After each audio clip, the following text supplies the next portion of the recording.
What's up, guys, and welcome to the 29th inaugural episode of the Sonic Movie Show, the only show that's about Sonic news, and the occasional Sonic movie news. Today's a bit of a special episode. We're going to be talking about a favorite video game of ours called NieR Automata. I had played it a few years ago and finished it, and Devin just beat it completely, just like today. And we watched all video together, recapping the original NieR, and we're basically going to discuss what's in the other games besides NieR Automata, and then giving our full spoiler opinions on the game. It's kind of just going to be one long rambling rant, I guess, because we love this game a lot. My name is Ethan, and with me here is Devin. My favorite NieR quotes, spank me daddy. Is that one of them? It's one of the secret missions that you gotta unlock that only I found. I just remember the one line that made me stop and take pause was in the 9S playthrough when he's hacking through. I think it's during the kaiju thing, and he gets inside like Adam's mind or something, and Adam says, "You just want to fuck 2B, don't you?" But it's all like in text. And then the gamer's like, "No."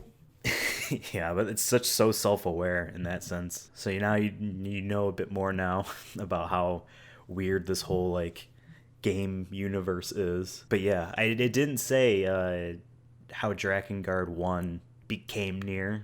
So they're not the same. No, so Yoko Taro likes to make games with multiple endings. And you saw in the case of Automata, shit. I was calling it Automata for the longest time, then I learned it was actually Automata. In Automata's case, they're not really endings. Like, I guess if you decide to walk away, then that's an ending, but yeah, they weren't really endings. But in the case of Drakengard 1, and I guess in the original NieR, they are definitively different endings. And usually to get the best ending, the games make you grind out all the weapons and do all this bullshit. Not fun stuff. I'm doing it in Drakengard 3 off and on to get the actual ending to that game, and the Platinum Trophy, because you're guaranteed to get it if you try to get that ending, so I might as well, right? So like that's a high fantasy. It's literally in the BC era. It's not like in NieR 1 where it's high fantasy, but it's also the future. No, this is legit past, and there's dragons, and the main combat is like hack and slash on the ground, but you can ride your dragon in some levels. And I think it kind of plays like Panzer Dragoon or the Tails levels of Sonic Adventure 2, where you're locking on and firing. Way to tie it in. Yeah. Whatever, and like that's the hook. Like, you're a dude who can ride a dragon. Oh, the Japanese title of Drakengard is actually called Drag On Dragoon, and it's spaced like that perfectly. You can't see my face, but I just did like most blankest like stare into my monitor. Like there's nothing there, but like I'm trying to like send that to you, and it's just like I'm like, really? Oh, I can see it. I can see it right now. I can just feel the ugliness. No, I'm kidding. Yeah, high fantasy, and the idea, from what I remember, because it's a hard game to get for cheap. If you go on eBay, it's going to be like $30 for just the disc or something crazy.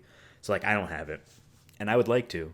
And who knows, maybe if this NieR Replicant version 1.1354 blah blah blah blah blah, if that sells well, maybe they'll put Drakengard 1, 2, and 3 on a disc and be like, hey, we're not going to make these games better, but they're at least easy to play now. There you go. Because Drakengard 3 is terrible. That game is absolutely terrible.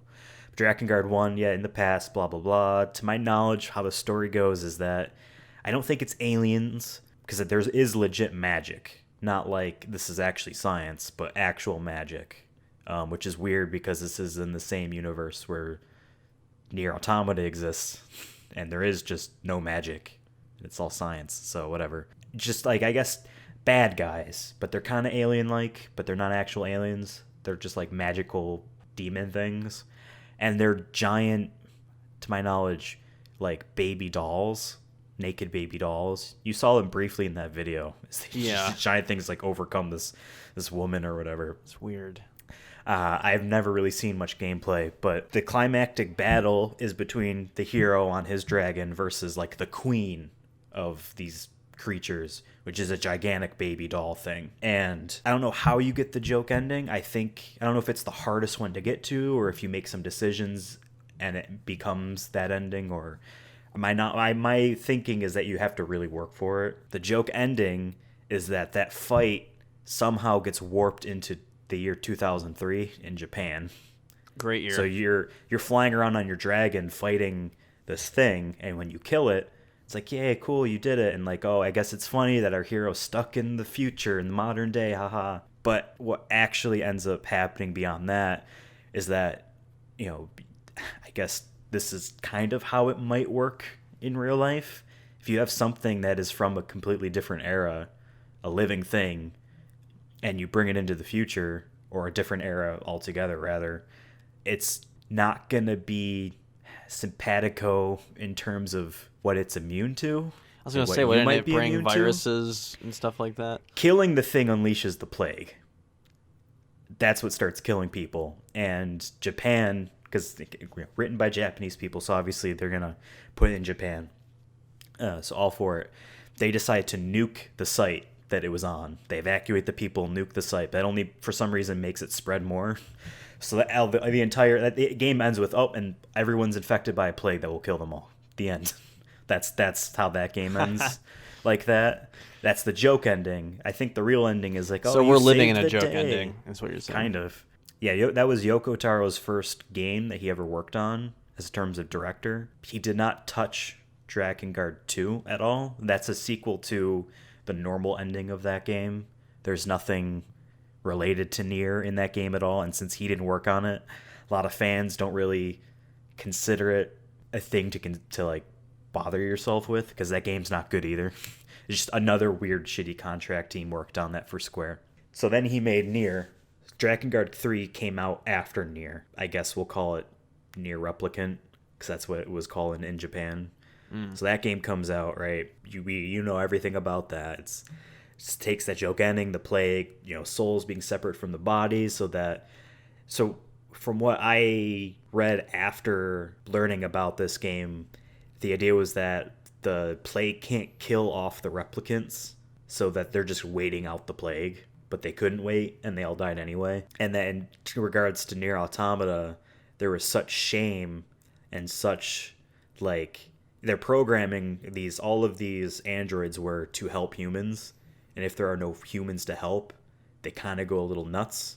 The ones that could pull themselves together decide that they'll lie and say the humans are on the moon now, so that they all don't go crazy.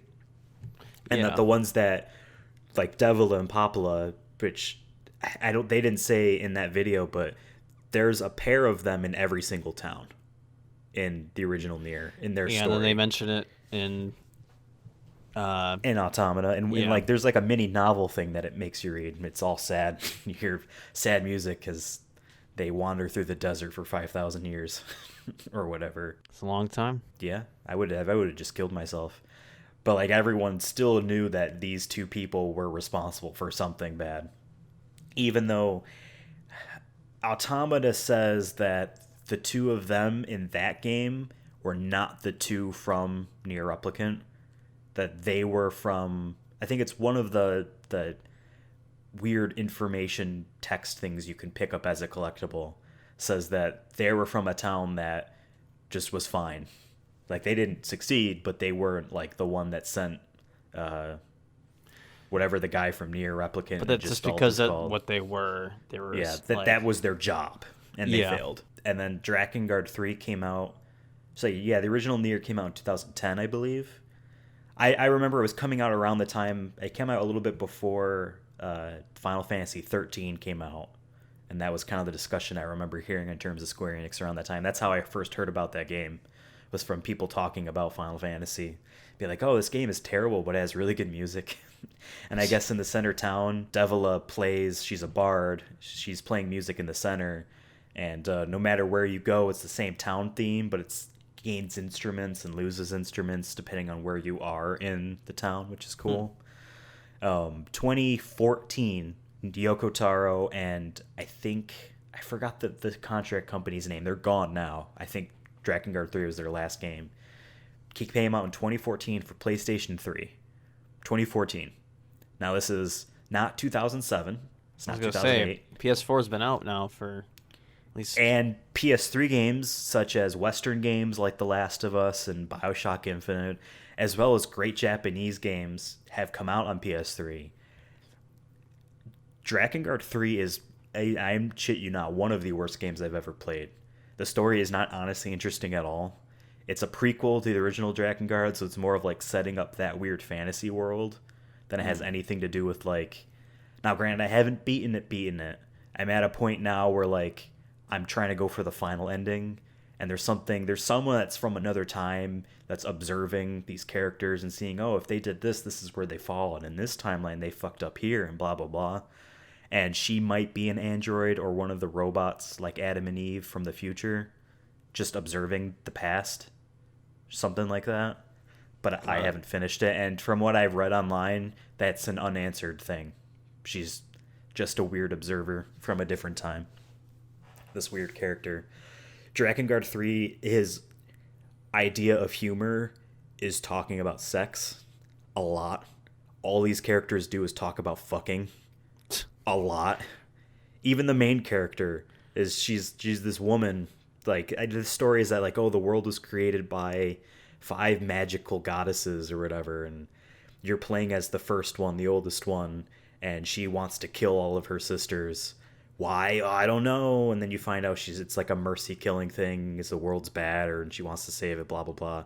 But like literally everyone, like all of your supporting characters, they're all sex crazed weirdos in different ways, and it's not funny like at all. Like it's not even like. Do you think it's a It might be language, a commentary on something. I was gonna say maybe a language barrier or a cultural, like maybe it's funnier in Japan than it would be here. Well, it crossed the line in Japan. There was a trade show demo at the time. So the first sister you fought, they're all named after numbers. 1, 2, 3, 4, 5, and 0. 0 is the one you play as. And they were created 0, 1, 2, 3, 4, 5. They were all created in that order.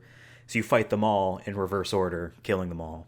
The trade show demo was like the boss fight for 5, the first one you fight, and their cutscenes around it. And she is more of a slut than the other ones, I guess. And her disciple is sick of being her, I guess, sex toy, that he wants revenge on her or whatever. And the cutscene when she's dying in the trade show demo is extremely graphic on how they're describing everything, that even in the Japanese version when they released it, they just put a censor bleep over everything. They didn't even like cut it out. So I don't necessarily think it's a language thing. I think they decided, you know what, we'll just go over the top and be uncomfortable, but also be like, well, if you don't like this, then there's something wrong with you. Maybe, I don't know. But that game is weird. But yeah, Drakengard 3 is like, I think more of just a celebration of like the first game and what they could do in that fantasy world. I don't think it was really ever designed to like make NieR Automata. Because based off what I know about the making of that game, Square didn't want to make it because the first one sold so terribly and it was such a bad game. I think Drakengard 3 was some sort of contractual obligation, or like, well, we're not going to give you a whole lot of money. I didn't tell you how that game even plays. It's like a level-based hack and slash that runs at like 10 frames a second. Like, it's a poorly made game. That's why, like, comparing it to, and I've obviously, like, there are giant Western studios making Grand Theft Auto 5 and The Last of Us, and that's not necessarily the same as small or normal Japanese studios that are just, they're not ramped up that big, because they're making games for a population that will usually buy less than 1 million copies of something. So their budgets are, is more succinct to that. So they were like, when NieR Automata, half a year after it came out, announced that it sold more than 2 million copies, that was like an unimaginable success. They were expecting like 800,000 at the most copies to sell. And to date, that game sold over 4.5 million. So that was an unabashed 100% success. And I think a lot of that is owed to Platinum making an actual good game. And then all the people that said, yeah, NieR Gestalt, Replicant, whatever, is such a cult classic, but it sucks. But more people should know this. You're going to love this. But I remember reading a review for Drakengard 3 on IGN, and the IGN reviewer was super fair. This reviewer, because I read the whole thing, said everything. She was even a little bit more lenient on like how unfunny the game thinks it is or whatever. Like the game is like it's all the humor is terrible, blah blah blah.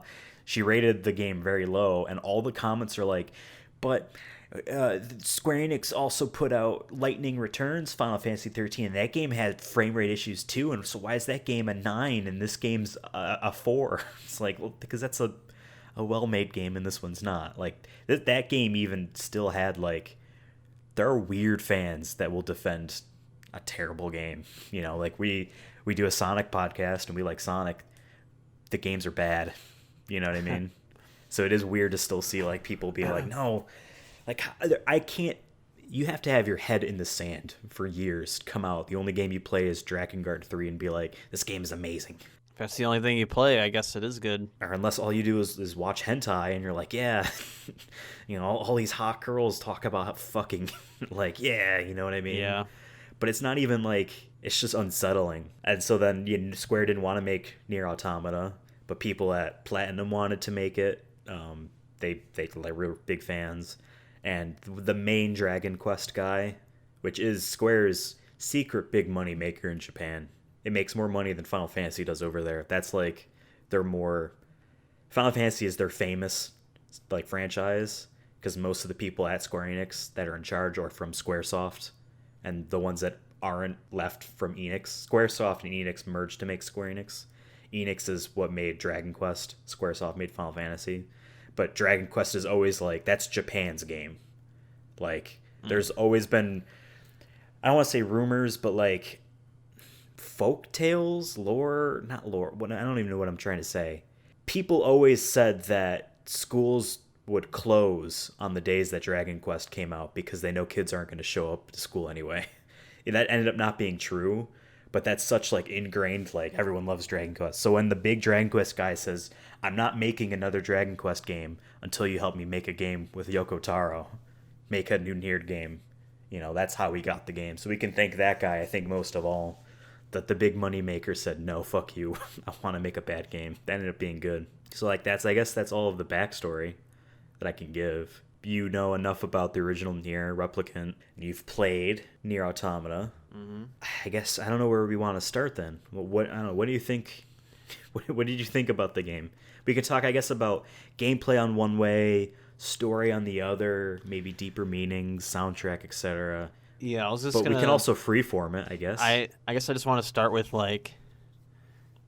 I mean, like I've shared my like as I'm playing it, how my experience is going, but this game I love, but there's moments where I'm like, do I want to continue because I don't have the patience for like just stuff that like I'm like, why? My biggest gripe with it, I like how I'm starting with the negative, but no, I do love the game. I think the story's cool, the characters are cool, I like the robots. We'll offset it by talking more about the things we like than the things we didn't like. My biggest thing that, like, I almost never played the game again for, like, multiple times just because of no autosave or the fact that, like, in the beginning, if you don't beat that, like, boss, it punishes you and puts you all the way back. And for someone who doesn't play these kind of games ever yeah, and doesn't or struggles with, like, okay, this does that. Oh, I have to manually give myself health. It's not going to, like, regenerate or anything like that. There's stuff I'm picking up. I don't know what this stuff is. I can shoot at the same time. Like, I know, like, granted, maybe other people are...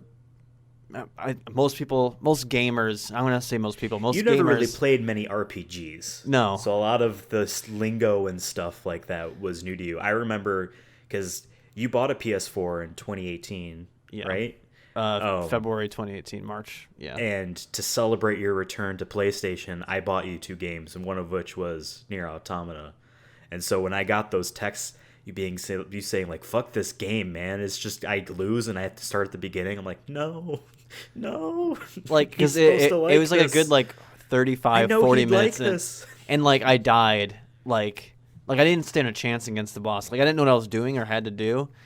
and I didn't understand the dodge feature. Like once I understood that like I can dodge most things and just keep spamming it, I can play very passive and just like shoot it to death. And like that's what I kind of did. Eventually, I got more and more aggressive as I got better plug-in chips. So the whole plug-in chips thing was kind of confusing. There's a lot of moments in the game where I'm like, they mention it, and then like if you miss it, you miss it, and they never like talk about it again. It feels like the reason I think I struggled the first time I went in that game was because they're like, oh, you can shoot with the forgot the name of the L1, R1. Which one is it? Oh, the pod? The pod, yeah. Yeah. Like I didn't know you could hold that buttons. down, and also when you did, I was holding it down, but I didn't know you could lock onto something, and I missed that somehow. So like I was just like, how am I supposed to like fight this thing? Like I clearly, and like this is little things like that, but like I think it's just more of a learning curve because I didn't play a game like this. But the game, I don't, and it does like the whole aesthetic, like oh, it doesn't autosave because you're supposed to save at the save stations, and there's a lot of them. But I'm like early on in the game, you don't have access to them as easy as you like. My power goes out, and I'm like 45 minutes in. Most people are, I think, would quit. Straight up. Like, not more people are more lenient. If you love video games, you're going to be like, oh, well, shit. But there was moments where I'm like, why? Like, related to that, I've been playing Final Fantasy VII Remake, and my power did go out. But that game autosaves after every, like, important thing you do. And so, like, I didn't lose, like, any time at all. I lost the time where I ran around and, like, just beat up enemies to get there was one time I forgot to autosave because I had such a habit of doing it that I forgot the one time. And I was like, I played for like a good 45 minutes, did a whole bunch of side quests. And this was after I beat like the first story. I was playing as A2 and switching with 2B or 9S and kept switching between them. And I did like 45 minutes of that. And this is what I'm doing. Like I was like working, and then on my breaks and stuff, I'd play 15 minutes, knock out a side quest. And I was getting a lot done, and all of a sudden I died. And it put me all the way back because I forgot to save like 45 an hour long ago, and I'm like, are you fucking serious? Like do you want me to enjoy the game or not? Like there's moments like where I'm like, why? Like if the game wasn't fun, like if you told me like, oh, the story's good, but just get through the gameplay, I would have quit straight up. Like the story's great, but it was the gameplay that made me come back. Mm-hmm. But there were some still moments where I was like, this is tedious. If like for the first part of the game as 2B, like I struggled a lot more, probably because I didn't know how to do the plug-in chips as well as I did when I got back into the game. Because once I get to the plug-in chips, I was a god and just like wiped out everything. Like I kept constantly healing if I took damage. I had like 3 different builds. The main one I had was just everything you do fills your health, and I was just A2 going berserk all the time. I would hack everything, like stuff like that. But I'm just glad there wasn't moments when I was playing as 2B where like either I forgot to autosave or whatnot, because it was a lot harder then. Because there's definitely times where I got really close to dying, or like I had to play very, very passive and just. I remember it was one boss fight. It took me like 45 minutes because I just was afraid to like go in and slash, because all it took was one hit to like knock me down to nothing. So I'm like, let me just play it safe and just. But then you learn to get more aggressive as Yeah. And you beat the game completely, so I think you've reached the point where any other type of action RPG like this, where like, no, you need to be aggressive. I have realized now that like I like. Maybe not the RPG elements of NieR, like I can appreciate them, but I would rather it just be like, oh, you leveled up, you have more health, you know what I mean? Or like there's less of the whole plug-in thing. I think it's cool, but I just don't have time for that. Or having to like plug-in thing is almost exactly how Kingdom Hearts works too. You have a set amount of points, and you can try to fit as many abilities and stuff using those points as you can, turning them on and off. I'm sure someone's into that, but at the end of the day, I'm just like, I just want to fight things and not feel. Like I want to feel like a badass in these games. I'm very lazy when it comes to video games. I want my hand to be held. Like I don't like difficulty, generally speaking. I don't mind like a challenge here and there for like a boss, but I don't want to be like struggling against normal dudes, because early on in that game you struggle. At least for me, I struggled against some of these dudes. So like the regular robots or whatnot. But I don't know, like. But the things like those are just things I didn't like, and but like I said, the gameplay kept me going. I think out of everything, and I just felt like a badass once I got all the plug-in chips, where I was just like slashing dudes. Like I play video games a lot like movies too, where like I like when I'm playing them, I'm thinking about like, man, if this was a movie, since this is more of a movie podcast, I was gonna say that like there's moments in that where I'm like, this could be a cool movie, or maybe like a short film or something animated. I don't know, but. Like I would imagine they would be, since they're like trained warriors, they should be like slashing like thousands of them, with the swords and shits, sword and shit. So yeah, there are some weird aspects about, I guess, the logic of this game too, where anything that's ever important happens in this one small, I guess, 30-mile radius, however big the game world is. It is weird that like. You keep going back there. There was also a couple moments where I felt was weird, where they like could have added a cutscene, and then there's other times where they added cutscenes where I'm like, why'd you put a cutscene that was literally like? That's very Japanese. Yeah, I just don't get it. I don't like. You could have just put dialogue. Like it'll be dialogue, and then all of a sudden it'll be like cutscene for 15 seconds. Oh, level ends. I'm like, what? Why? I'll never forget watching way back in the day, kind of related to what I was saying earlier, the Final Fantasy VII movie. It's like a sequel to the game itself, and it opens up with what felt like 4 minutes of this helicopter just idling over this crater or whatever. It felt like forever. I'm like, why is this so long? That's a very weird Japanese thing, is to like the serenity of seeing like that is the thing. Because I was gonna say a scene. There was a couple moments that remind me of, you haven't seen it, but I know I talk about Godzilla a lot, but Shin Gojira was made by the same people who made Jesus Christ, Attack on Titan and Evangelion. The same people. Not like some of the writers and stuff like that. I think the director did Attack on Titan. I don't remember which one. It might have been the other way around. But anyways, Attack on Titan I couldn't get into. But sorry. But like, no, I'm just saying like there was moments in that movie where like it wasn't like traditional Godzilla films. A lot of Godzilla films were made for both Japanese and American audiences. Shin Gojira was made 100% for, maybe not 100%. There was a couple like Americans in the movie that like can't speak like English like Americans do at all. Like it's just so fake. Anyways, that's my only critique with that movie. But no, there was like moments in that where like there's Godzilla's just standing and you're just like in awe of him because he's so like crazy looking compared to all the other ones. Like I get, it's definitely like an anime thing where it's like it's so crazy, and you just have to sit there like you're just in shock of like what's happening. And I was gonna say that there's one robot that it looks like Godzilla that shoots a purple laser, and weirdly enough, Shin Gojira shoots a purple laser instead of atomic breath. Which was like, that blew my mind in theaters. But anyways, I thought I saw that. And I'm like, when did this game come out? I'm like, no, it's kind of a weird coincidence. You saying that made me immediately remember. I know exactly what you're talking about, that one robot thing. Yeah, and the way he like revs up as he shoots fire and smoke out, and then the laser comes out. That's exactly how Shin Gojira does it in the movie. He's like, it first starts off as like regular like fire, and then it turns into like smoke, and then all of a sudden this anime beam, slices through thousands of buildings and wipes out like millions of people or whatever in a second. And like, but I just thought it was funny that I'm like, maybe this was a reference, I don't know, but they came out in different times, so no, just a weird coincidence. Or maybe the people who made Shin Gojira liked it, I don't know.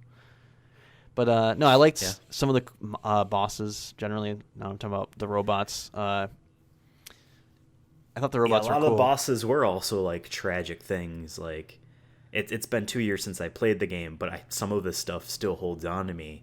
The kaiju monster thing. I love that. He's just like an unfortunate child that just wanted to not be alone. That's kind of what his thing was. The one in the amusement park, like the dancer wanted to be thing, beautiful or whatever. Just wanted to be, appreciated, wanted to be beautiful, and that required. I always felt bad in the game, like killing those, like, robots, and I think that's the whole. I guess we can start talking about like the deeper meanings of the game, but I always found it ironic that you're playing characters that look human and they act like as if they are human, but they won't say that they're human, but they'll act like the robots are lesser, when they're when really they're not. but they're really not. When They're the robots all are expressing more emotions than they are. Yeah. and the robot like they're only like they're just fighting like endlessly for what cause really? Like the robots are endless. You know, there's always another Yora unit. You know what I mean? So like it's just an endless war between A proxy war. basically, and they're like thinking that one's less than the other, or oh, they can't have feelings. They can't have they're feelings, both- even though they're yeah, clearly being like, "Don't kill us" and the shit best like way that. I can look at it, it's a proxy war between two living organisms that sent other things, non-living things, to fight on their half. Obviously, the humans were dead before the invasion, but to the androids, they are being sent in the human stead, right? Yeah, Obviously, we learned that the robots killed the aliens, but the androids didn't know that until you learn that in the game. So on the outset, it's a proxy war between two sides that don't actually want to, conflict with each other, even though they're both dead. yeah. So it's just, they're fighting for no reason. Like it's just a circle. Where And like both sides, the actual characters that are fighting, they have they've crippled themselves in a way where they will never win because they're too afraid to win. They've almost would rather lose than win. The machines are too afraid of answering what they should do once they've taken over the world that they don't want to. That's why they put in defects in, like, the hive mind came together, realized that, oh shit, if we win, I don't know what to do next. So they put in defects so that some of them are kind of stupid and some of them also are gained too much like self-awareness and be like, why would I want to fight? So that there isn't just one big hive mind. And then the androids put in that big thing where, like, hey, if we're found out, we'll just open up a gigantic security hole and allow us to be taken over so we die, because we don't want to face the fact that if we win, we have no excuse not to bring the humans back. Because the humans are on the moon in this game because the aliens are invading, not because of any plague. There's no plague in this game anymore. So when they win and the aliens are gone, the humans come back. They don't want that to happen. Because, like, I was gonna say, like, only the commander knows, right? I don't think there's part of anyone me, else that I don't knew. know. Are we 100% positive like the aliens aren't manufactured too, in some way? Well, you see the Spaceship or the. you can see them in there. They're organic things. Because I was trying to think, like, if from NieR, the OG one, that if it's a plague, maybe at the same time there was a plague, there was aliens. You know what I mean? The aliens finished it off. You know what I mean? I think because the plague started in 2003, and I think dissipated in whatever the original NieR ends 2049 like, or something like that, right? No, that's when it begins. It ends in like 2149 or something. And NieR Automata is in the 26th century. So there's thousands of years in between the two. So who's to I say that, think it like, dissipated humans long maybe before, came but- back and then just no, because No, the game very much sets up the fact that the humans were always dead. The plague killed them off. so were the aliens just They sent a dummy rocket to the moon. I think aliens were real 100%. They saw Earth and were like, oh, we're going to take it over. And then But there we're was going no to be humans, smart and right? not sacrifice ourselves. We're going to send other things in our stead.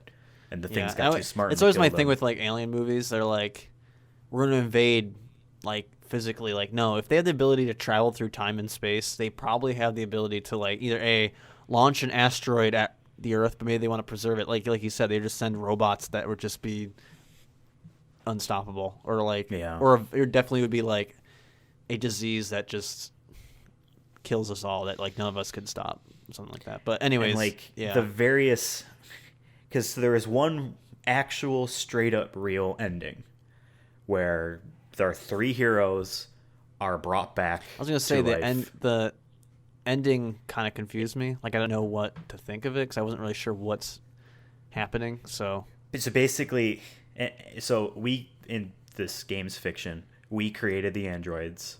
So we created an artificial intelligence, but it's so advanced, it's not really artificial anymore. It's just intelligence is the best way I can view it. Like, Yeah. they're not artificial. especially since we made them to behave by the bounds and rules that our own bodies behave. They don't need to eat. They can eat though.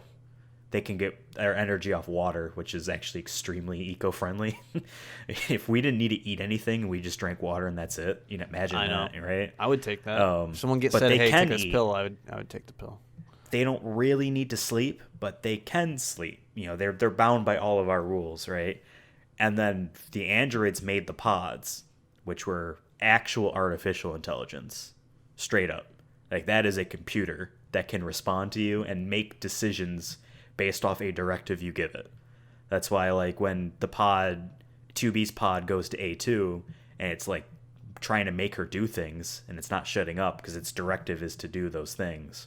Over the course of the A2 9S half of the game, at least, I'm not sure if I think it's just their two pods, but I think since they're also connected on a network, they can communicate with the other ones. They start to gain a little bit more intelligence and a little bit more self-aware. So by the end of the game, I wouldn't say that they're as smart. They're and starting to aware realize as that they might everyone have else. self-will. Yeah, that they exist. That they exist or have the ability to, like, maybe not do what they're told, but they still will do what they're told because they don't know what else to do if they're not told what to do. Because the end song there for the actual real end credits is called "The End of Yorha" because their final directive was to erase all existence of the androids, at least the Yorha androids, if it failed. Like that was their actual directive, and they choose not to. Although I guess they technically do, but since they bring them back, it's not. You know what I mean? But they choose to reunite. I don't know how. It's one of the weird logic things. I don't know how they made bodies for these three. 2B is gone, and depending on which ending you get, either A2 gets pummeled to death by rocks, or 9S is in space on a spaceship. It depends on which. Or did neither happen? It did. The A2 ending, is that what she would have wanted? Is the 9S ending what the best solution for him would have been? Did we actually see either of them? Is the real ending assuming that they killed each other and that's it? But then the robots still, they would have launched that rocket somewhere anyway. So it's weird. I don't know how they get the bodies, but I think it's assumed that based off how they phrase it, that because they said, oh, how do we know it's not going to be any different, this next time? Because we don't know. It's blah, blah, blah, something about fate. I forget. Makes me think that 9S, A2 are fine, and 2B's like soul memories or whatever are put back in her body, and they're just there, unconscious, but there, and that's it. That's the happy ending. It's yeah. I was fucked kind of up. confused. Like, were the memories going to be wiped? Would they start from basically where we started the game at? Like, would they be? I would hope that's not the case. My hope would be that they wake up and remember everything, but maybe the conflict with the robots is over. Maybe Adam and Eve did get to leave. Because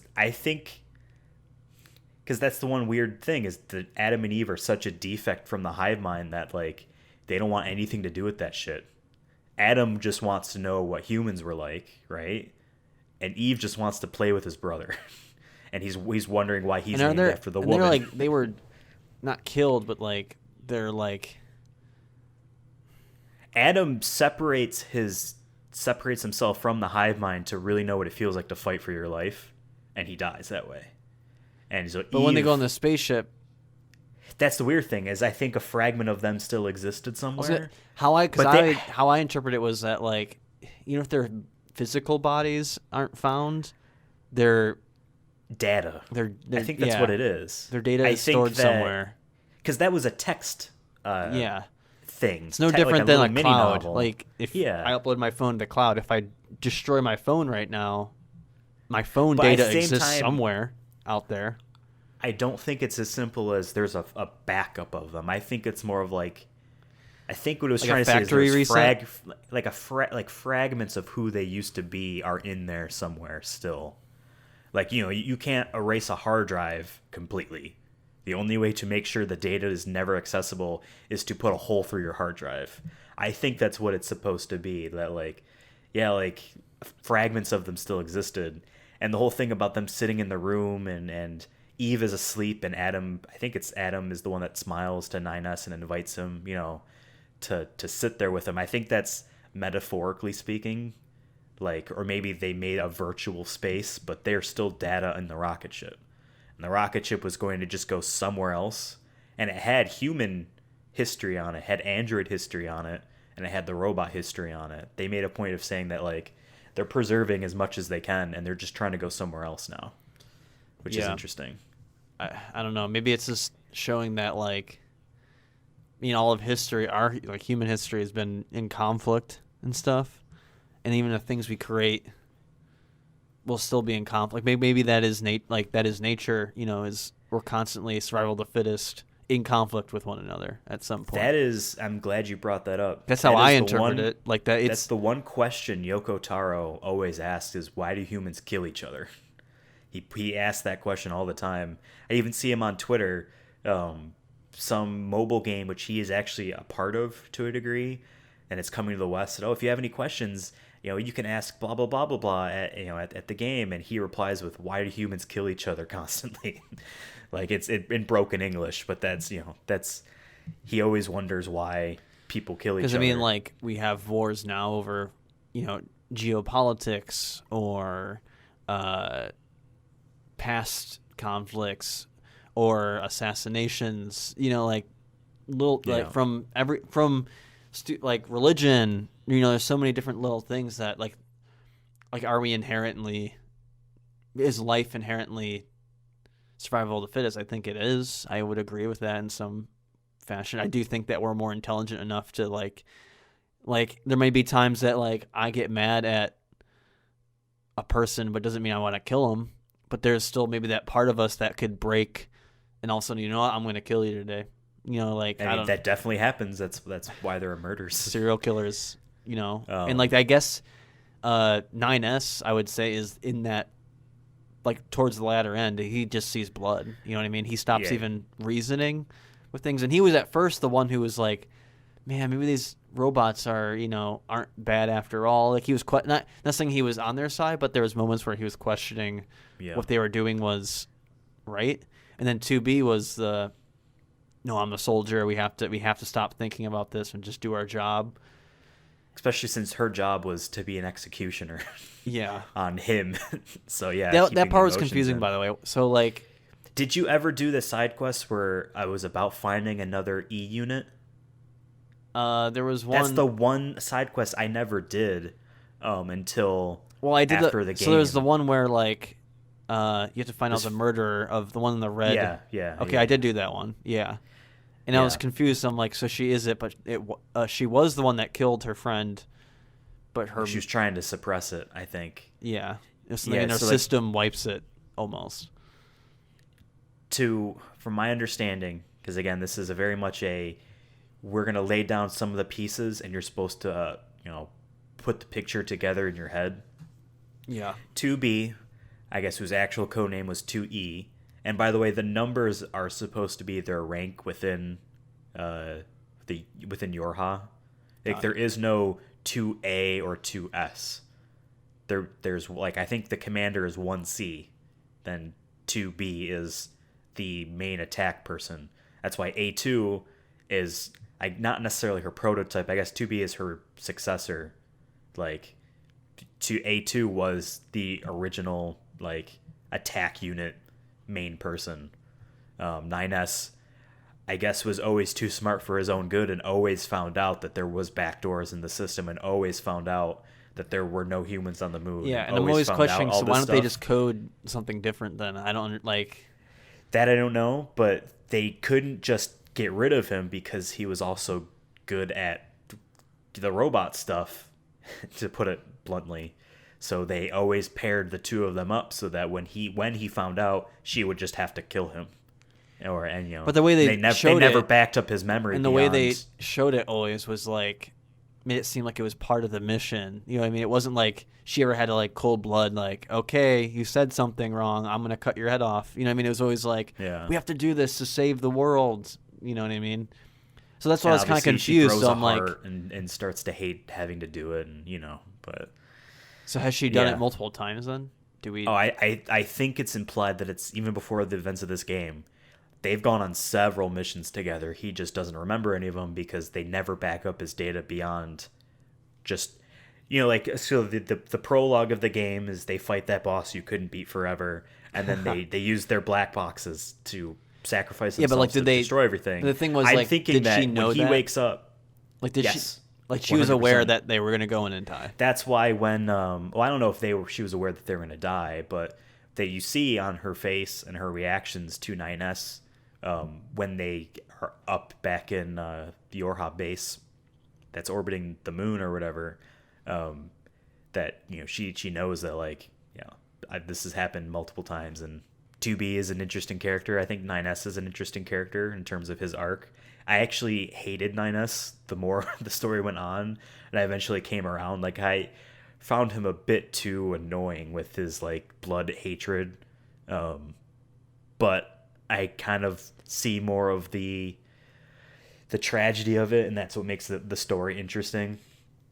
At the very end, he's like cry screaming about just wanting to get this over with and be with the humans. Like, he doesn't understand. He thinks that's what will, like, complete him, to a degree, but it's not. Once you go that far in that madness, you're just not going to be completed. Yeah, I they like basically seeing, were fighting for nothing the whole time. Yeah. and he knew that. and for his a good relationship with stretch. 2B was not like, I don't think it was ever supposed to be romantic, but maybe it was. I don't know, but like, I think for him it definitely was for the longest time.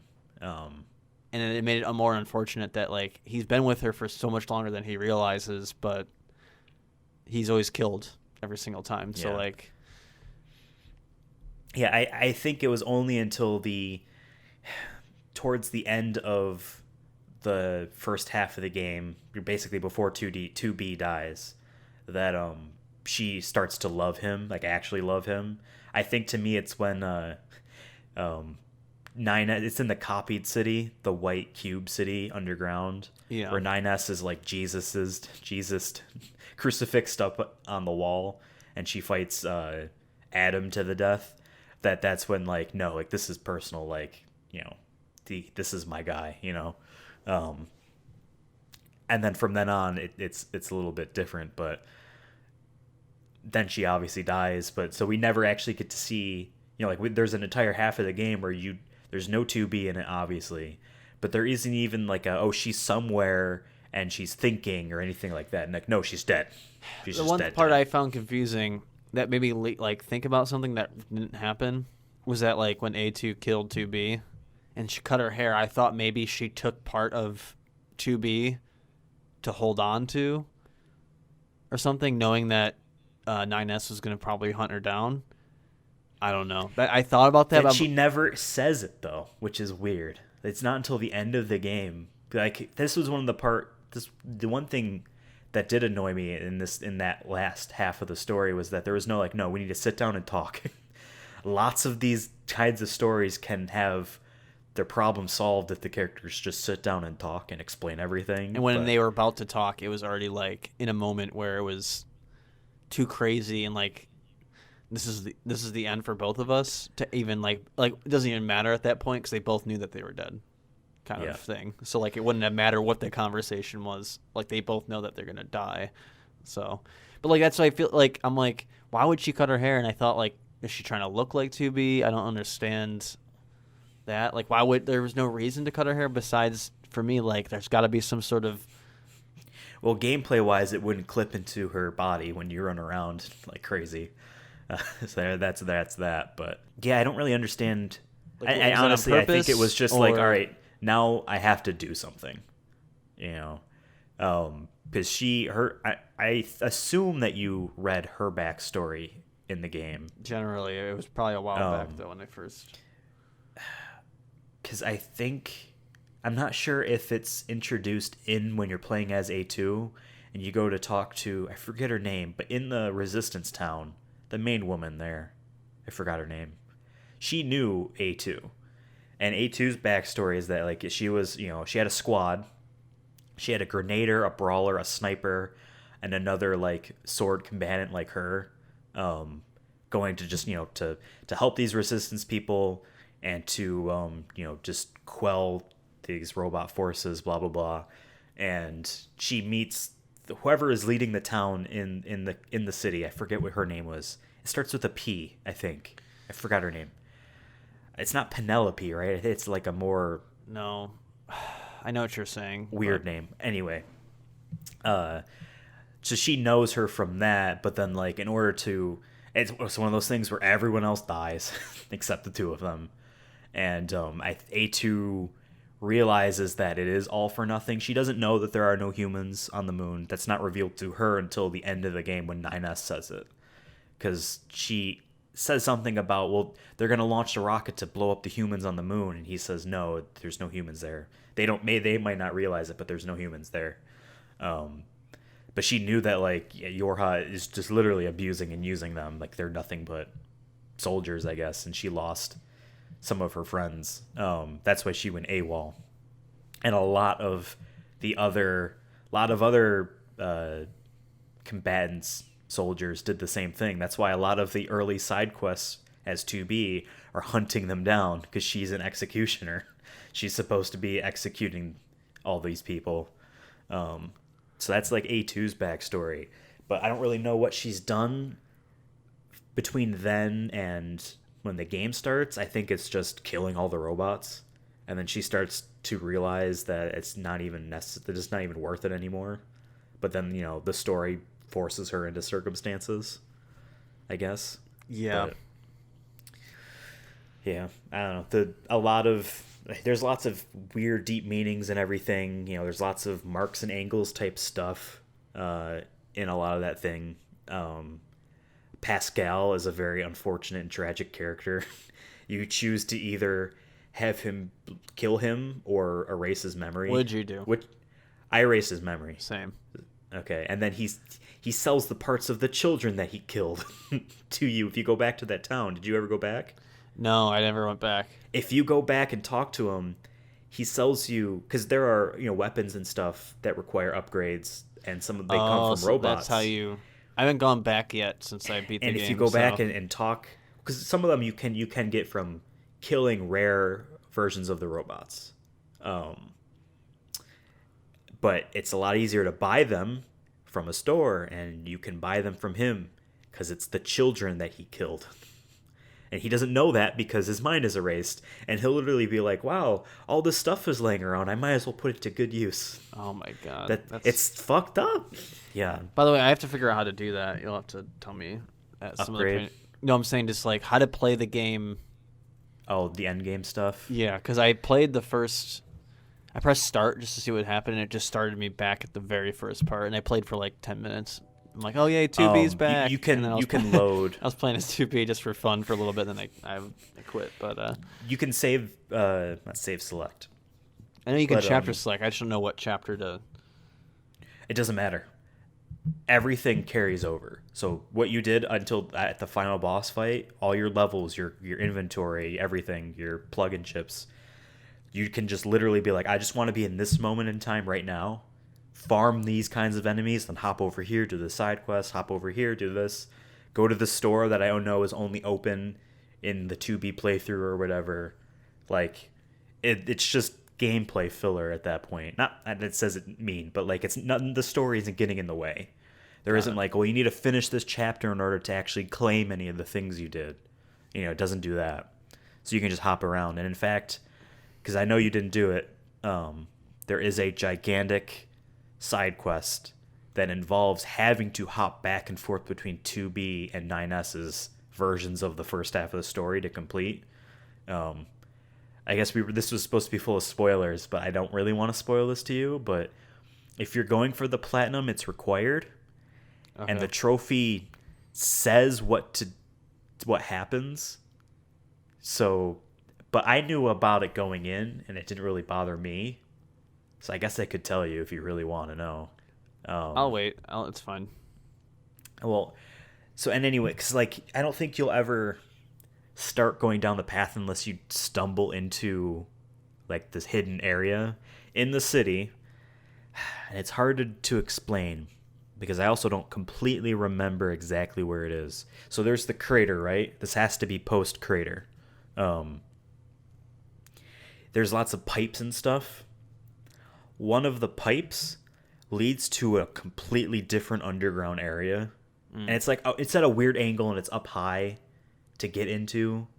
Like it's not the one that's like in the actual crater. It's like on a wall in the crater that you can get over to with some weird jumps. Yeah. Through there leads to just this underground cavern, and it's just this. That's where all the toughest enemies are, in terms of levels. They're all down there, and you go down there, and that's where a certain character has made their home. Is down at the bottom of all this stuff. So you go there, and you have to swap back and forth between 9S and 2B to like. I don't think it's like back and forth, but you do. There's an optional boss fight involved with this that you do fight as 2B, but you do need to swap to 9S to hack a chest. So you have to hop back and forth. It's not really all that crazy, but it does require like some thinking of like, all right, I need to make sure I do this and this and this before I swap over. Otherwise, it just resets. Got it. Because it's supposed to be that like both of those are happening at once. You know what I mean?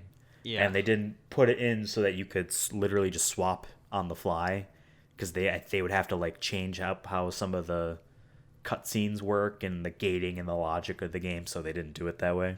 But other than that, like, there's no real like big thing. Like, yeah, there are some other optional boss fights. Like I said, you can fight the last final boss fight you can fight is the CEO of Square Enix.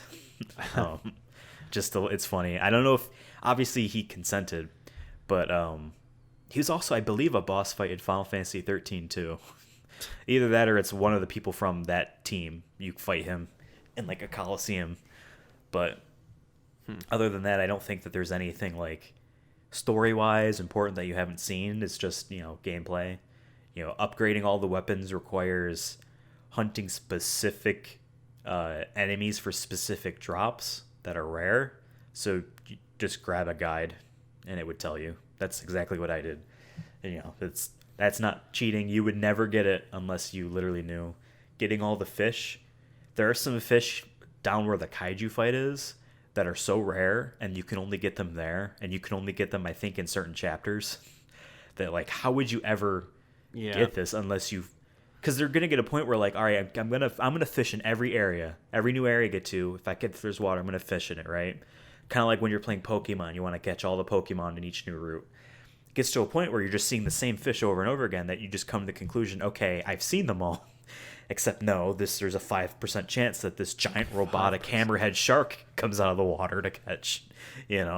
Like, that's one of the trophies. Is the fish. Yoko Taro loves fishing games, so that's why there's a fishing mini game in it. Doing a lot of it in Animal Crossing, that's for sure. And obviously neither of us played the original NieR, but there was a fishing game in that fishing mini game, and it was so terrible. And people aren't certain if NieR Automata references this, but what's his name? The one of the McElroy brothers. Okay. Not Griffin. Justin reviewed the original NieR, and he spent a good chunk of the review talking about how terrible the fishing game is. Now his last name is McElroy. In NieR Automata, and I think you are like forced to at least hear about it. You are given a McElroy fish. A mackerel fish. I would have never have gotten that Easter egg. I would just think it was just a name that they put there. You know what I mean? And if you eat the fish, you die. Yeah, I did eat the fish, and I did die from a fish. So people aren't certain if like this is like a, hey, you hated my fishing thing so much I named this fish that kills the player after you. I don't know if that's the case or not, but it's a fun coincidence. What does he think about that? Oh, because I heard about it through him on a podcast. He thought it was hilarious. I would love to make that impact. One of these days, I want to like. One of these days, I want that to be one of my goals. And I think I like to believe it in something where you die. Yeah. What would it be? Just staring into the camera? Yeah. Your main protagonist who never acknowledges the camera at one point looks at the camera and is like, really? Really? No, And then the game that's The ends. Office. Yeah, basically The Office. Yeah, I think the Office. fact that Yoko Taro knows how terrible the original game was means that he wouldn't have taken criticisms of the game angrily. It'd be So different if like it'd I be don't think different it if was there like was a I don't think it McElroy was a like. fuck you. It'd be different if to it was just it. a McElroy character and you have to kill them or something like that. You know what I mean? Honestly, I'd still be like, all right, that's kind of cool. I get to kill myself if it was me that they were referencing. But yeah, I mean, music's amazing. Yeah, I will say it's probably my favorite video game soundtrack. 'Cause I like, there's ones I like, but there's not like I think I love the soundtrack. Like, I don't really listen to. I think I've said before I don't really listen to like video game music outside of the Warhol or playing the game itself. But I feel like it'd be a nice. I know you have the vinyl. I'm like that would be a nice vinyl to have, or like a soundtrack. And I'm kicking myself because when I bought the vinyl, I could have also bought a 2-pack between it and NieR Replicant's soundtrack, but I didn't play that game. I'm like, well, it's more money. I don't even know. Like, I'll just buy Automata. But then they had they're starting to do a tour of. Well, I think they finished by now, especially now because of COVID-19. Early this year, they did a symphonic tour around the world. There was in like Chicago and somewhere else in the United States. It went to, and it had LA. the composer of the game. Oh, was it L.A.? I don't know. I'm just guessing. Like, if I'm No, gonna I guess, think you're right. I think it actually is L.A. If you're gonna be touring internationally and you only can like do 2 stops in like the United States, if LA isn't on there, then you're or like San Francisco even, then you're stupid. You know what I mean? Like you, like if you're not Sure. you're not gonna get any money. Or I mean, like you'd get the most money in a place like that, or New York City, like Madison Square Garden. You know what I mean? Yeah. Yeah. So yeah, and it was there, and it had it had I forgot her name, but it had the English woman that sang "Weight of the World," and she also sang the French version in that too, because it has English, French, and Japanese versions of it in the game. The Japanese version's better. The I don't know. Why did I say that like as if it was a hot take? Like it's the lyrics to the Japanese version better suit the melody. The English translation is meant to fit into the melody, and it doesn't quite sound. It's as good. fine, but I just like it just reminds sounds more me of- beautiful. Just sounds more beautiful. I think. Not saying that their voice isn't beautiful, but It's a good song, and it's not terrible. A worse instance of right now. Let's make the English version of the song with lyrics. Is Super Smash Bros. Ultimate's theme song for its story mode. I think it's called something of light, whatever. That it's terrible. It just the pacing of the words is terrible. It's because in Japanese it fit perfectly, and now you have to fit English words into these spots. It doesn't fit quite as well. yeah. But yeah, like so the symphonic concert thing played music from both NieR games, and it had Yoko Taro there in his Emil mask, as well as the main composer of the 2 games was there, and these things, and they talked about the impact of the game or whatever. I forgot to mention, but I don't know if it was during production of Automata or shortly after. Regardless, Yoko Taro had an interview. I think it was an email interview, and there was, I don't know if it was ever confirmed or not, but it's definitely known that at one point Square planned to take both versions of the original NieR and combine them into one game and put it on PlayStation Vita. That never happened, especially since the Vita didn't sell very well. And so Yoko Taro was asked if they were ever going to remaster it or bring it back, and he said only if NieR Automata sold stupidly well, and it did. So that's why we're getting NieR Replicant. Because I remember when Square Enix announced the 2 million selling part, they're like, yep, and we're committed to making more games in this franchise. And knowing the fact that Yoko Taro does not want to make direct sequels to anything pleases me, because they might force another story with those characters. Because he is more than fine walking away from Automata, being like, "That's it. I'll make a new NieR story." And I hate that idea so much. See, I'm the other way around. I would say that like it does end on a kind of like cliffhanger thing, but I've always liked the idea of leaving. either a movie ambiguous. or any sort of story, even a book, of leaving it at a point where you have to decide what kind of happens. Like, what do you think? Like, it also just creates good discussion. Also, it's a good way to sell things sometimes, being like, oh, dude, what do you think of the ending, dude? Like, imagine if the ending was just super straightforward. Yep. And everyone lived happily ever after. Like, what kind of, like, discussion would we have? The fact that we're even having this discussion is because of how the game ends, mostly, and also all the other crazy shit that happens in it. But just imagine you're 100% correct. And, like, Watchmen is another, like, good example of that, where it ends with the comic book guy, or the guy at the newspaper. What are we going to write about? A giant alien just landed on New York City. What are we going to write about? I don't know. And he looks at Rorschach's journal, and then it just ends there. Doesn't tell you whether or not they publish anything. Yeah. And I kind of like that, being like, well, does he? Does he not? Yeah. Is the story going to be forgotten? Like, that's kind of how this is, too. Is their story going to be forgotten? Well, 100%. Except the pods will always know. But that's what I'm saying. Like, if my gut reaction was no angry, I want more. But like as I've moved on, it's been 2 years since I played the game. 3 years since it came out, and a lot of people played the game. Good things either have like endings that are up to the believer or up to the reader, or have like here's the ending. We're not doing anything. Like, I don't like forced things, like, unless they can make it good. And then Harry Potter comes back. Yeah, it's back just again. Like, there's not saying you can't do, like, if there's a sequel and it's great, awesome. I just get worried when something is good. Star Wars. They won't let it die. No. I think, not saying I didn't like Last Jedi, but like, if you could tell me, like, that's a whole other discussion. Would you? Maybe we should save this for a different episode. Maybe we could do an episode. What sequels should have never happened, or would have been better off if they just never existed? Part of me is wondering, would the new Star Wars sequels just made Star Wars better if they just didn't exist? See, well, that's a whole other.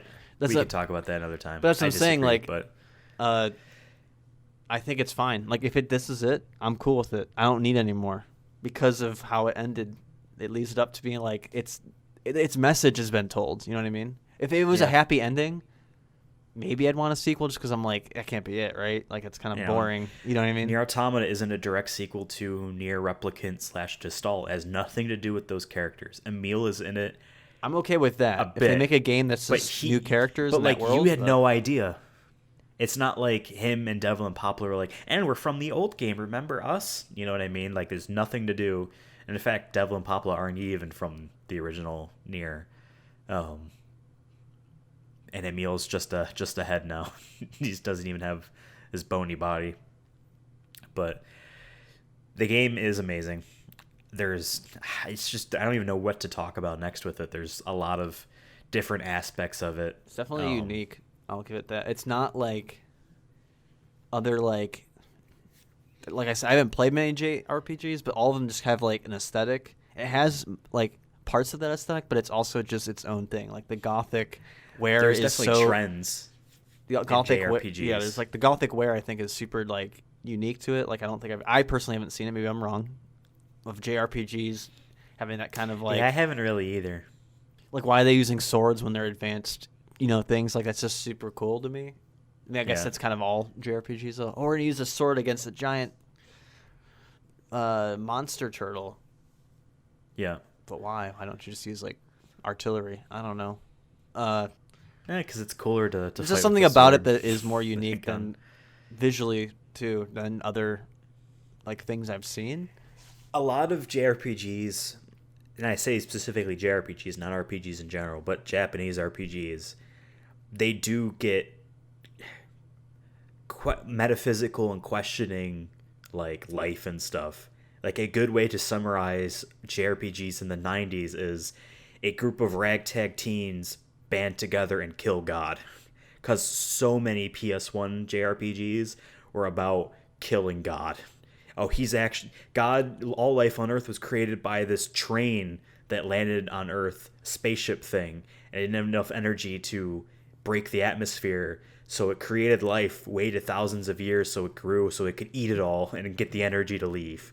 We need to kill it. That's pretty dope, though. That I believe that was Xenogears. I I like think that was that. Xenogears. Um, a lot of Final Fantasy VII is a game that is being talked about a lot now, and the remake is out, but it's obviously not the complete game, and it will not. I mean, I haven't finished it, but it will not touch upon any of the deep things that the game wants to say that happens towards the end of it, or even halfway through it. To be honest, it is a trend in Japanese RPGs to like question. These creators just want to question life and stuff, and that's cool. And Yoko Taro such a nepotistic view on the world. He's been asked plenty of times, like, why do you want to make a new game? What do you want to do? And he just says, I just want to make money off of it. But he also believes in complete socialism and communism. He hates capitalism, but he also wants money from the game. That's all he really wants, is just to have money from it. But at the same time, he's creating works of art from his soul. Obviously, plenty of people worked on the game. It's not like he churned it out himself, but this is his directing. You know what I mean? This is everything about it. He wrote it, and all that stuff. I actually own. I never read it, but I own a book called Long Story Short, and it's NieR Automata's story told from A2's perspective, but she's narrating things that she wasn't in. Like, she narrates, I only read the first beginning of it. She narrates when the opening of the game, and it's just a straight up novel. And I wish I kind of read it. I should have prepared myself more for this podcast. I bought it like immediately after finishing the game. He is such a crazy dude. He has a love mobile crazy game. people. I mean, no one knows. People know what he looks like, but the internet has no idea what he looks like. Because one of his views is that the artist shouldn't be a part of the art. It shouldn't matter who he is. That's why he doesn't want his face to be shown. Interesting. And I think he also joked and said he's ugly as shit. But maybe that's why NieR Gestalt's character looks terrible.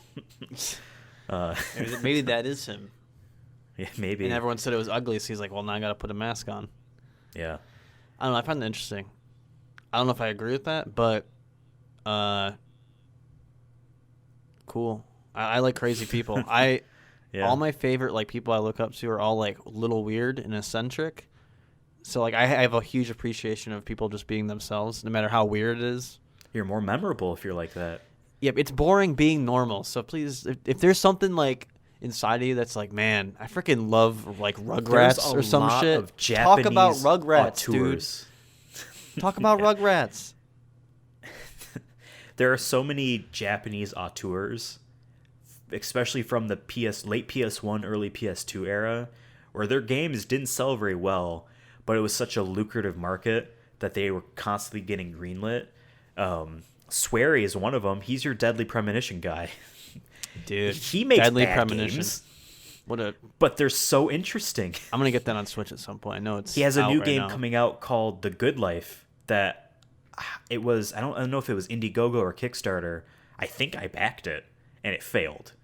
And it was a game about a photographer retiring in this town, but she's so drunk she has to pay off her bar tab or something, and you get turned into a dog or a cat or something like that. It's a weird game, and now it ended up having to become something different. But there's just so many. I mean, the Katamari guy, he's a crazy auteur. Yeah, auteurs are great. Fucking Mitsuguchi. I hope I pronounced his name correctly. He's the guy that made Res Infinite, which you played in VR when you were over at my house once. The weird psychedelic thing he makes all these music games. There's so many weird Japanese game auteurs that are just able to float by making their art for no one but themselves. Hideo Kojima. And literally but he is the one that broke big immediately. Well, that's what I'm saying. Yoko Is Taro like he's broke like big to me, now. he's like the Kanye of that. Like kind of like Yeah, like when people he's are like definitely the most famous. yeah, whether or He's not the one it's that people put San after his name, Yeah. even though we're Americans. Kojima-san. Or if they're huge weebs and they want to bootlick, they'll call him Kojima-sama. Damn. Because Sama is what is you're referring to a deity when you say that. I just want to yell Kojima at like the highest building just to see if he can hear me. So I do want to talk about what I think Yoko Taro's working on next. But so Drakengard 3, Drakengard 1, NieR, and NieR Automata. I guess that's actually the chronological order of the games. I didn't mean to say it like that. I'm talking over myself right now, Jesus. But all those games are kind of connected to one another, as you kind of know, and people like to hunt through specific, like, is like Eve when Eve goes berserk in NieR Automata, which is he's the final boss of the first half of the game because he killed his brother. You see all these red markings start to form on him, and he has this symbol, I think, in his eyes, or at least on his forehead or something. Those are stuff that are kind of very similar to stuff in the original Drakengard, and they have no meaning in this game. So is it something where, like, because one of the thoughts is that the rocket doesn't go to another planet and ends up getting stuck back in time to before Drakengard, and that kickstarts a bunch of things. Like, is the weird woman that's the observer in Drakengard 3, is she one of these advanced robots now? That's like a spawn of Adam and Eve and their whole kind of thing. I mean, literally Adam and Eve becoming the original people. It's almost too on the nose in that sense. But people don't know that for sure. People like, what's so great about this niche, like, cult classic of a storyline is that there's so much dead air in between these games because he doesn't want to make direct sequels. That's fun to speculate. Yeah, it's fun to speculate. I also, like, I'm one of those people that will just accept, like, if kind of goes back to my, like, if this is it, then it's it. But it's fun. Yeah. I mean, like, there's always fan theories. Like, I think the best, like, worlds and stuff have fan theories and and whatnot that feel like they could very well easily be right as they could be wrong. Yeah. And also that just leaves it, I feel cool. like that's closer to how, like, human history works, is like, like, even historians, like, we know, like, this person was maybe born. That all Mariah Carey wanted for Christmas was you, but did she really? I mean, it's like, we know Alexander the Great was born on blah, blah, blah, blah. But that technically could be wrong. Maybe whoever wrote it was... What kind of person was he from years 17 to 19 or something? Yeah. All that kind of stuff. Yeah. Like, there's so many different things that we just have to assume based off people's recollection, people writing shit down or whatnot.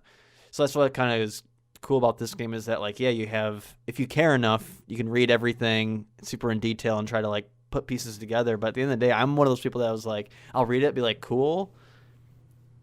But, like, I don't need to know, why is this robot talking like this, or why does that one robot banging the other robot in that one part?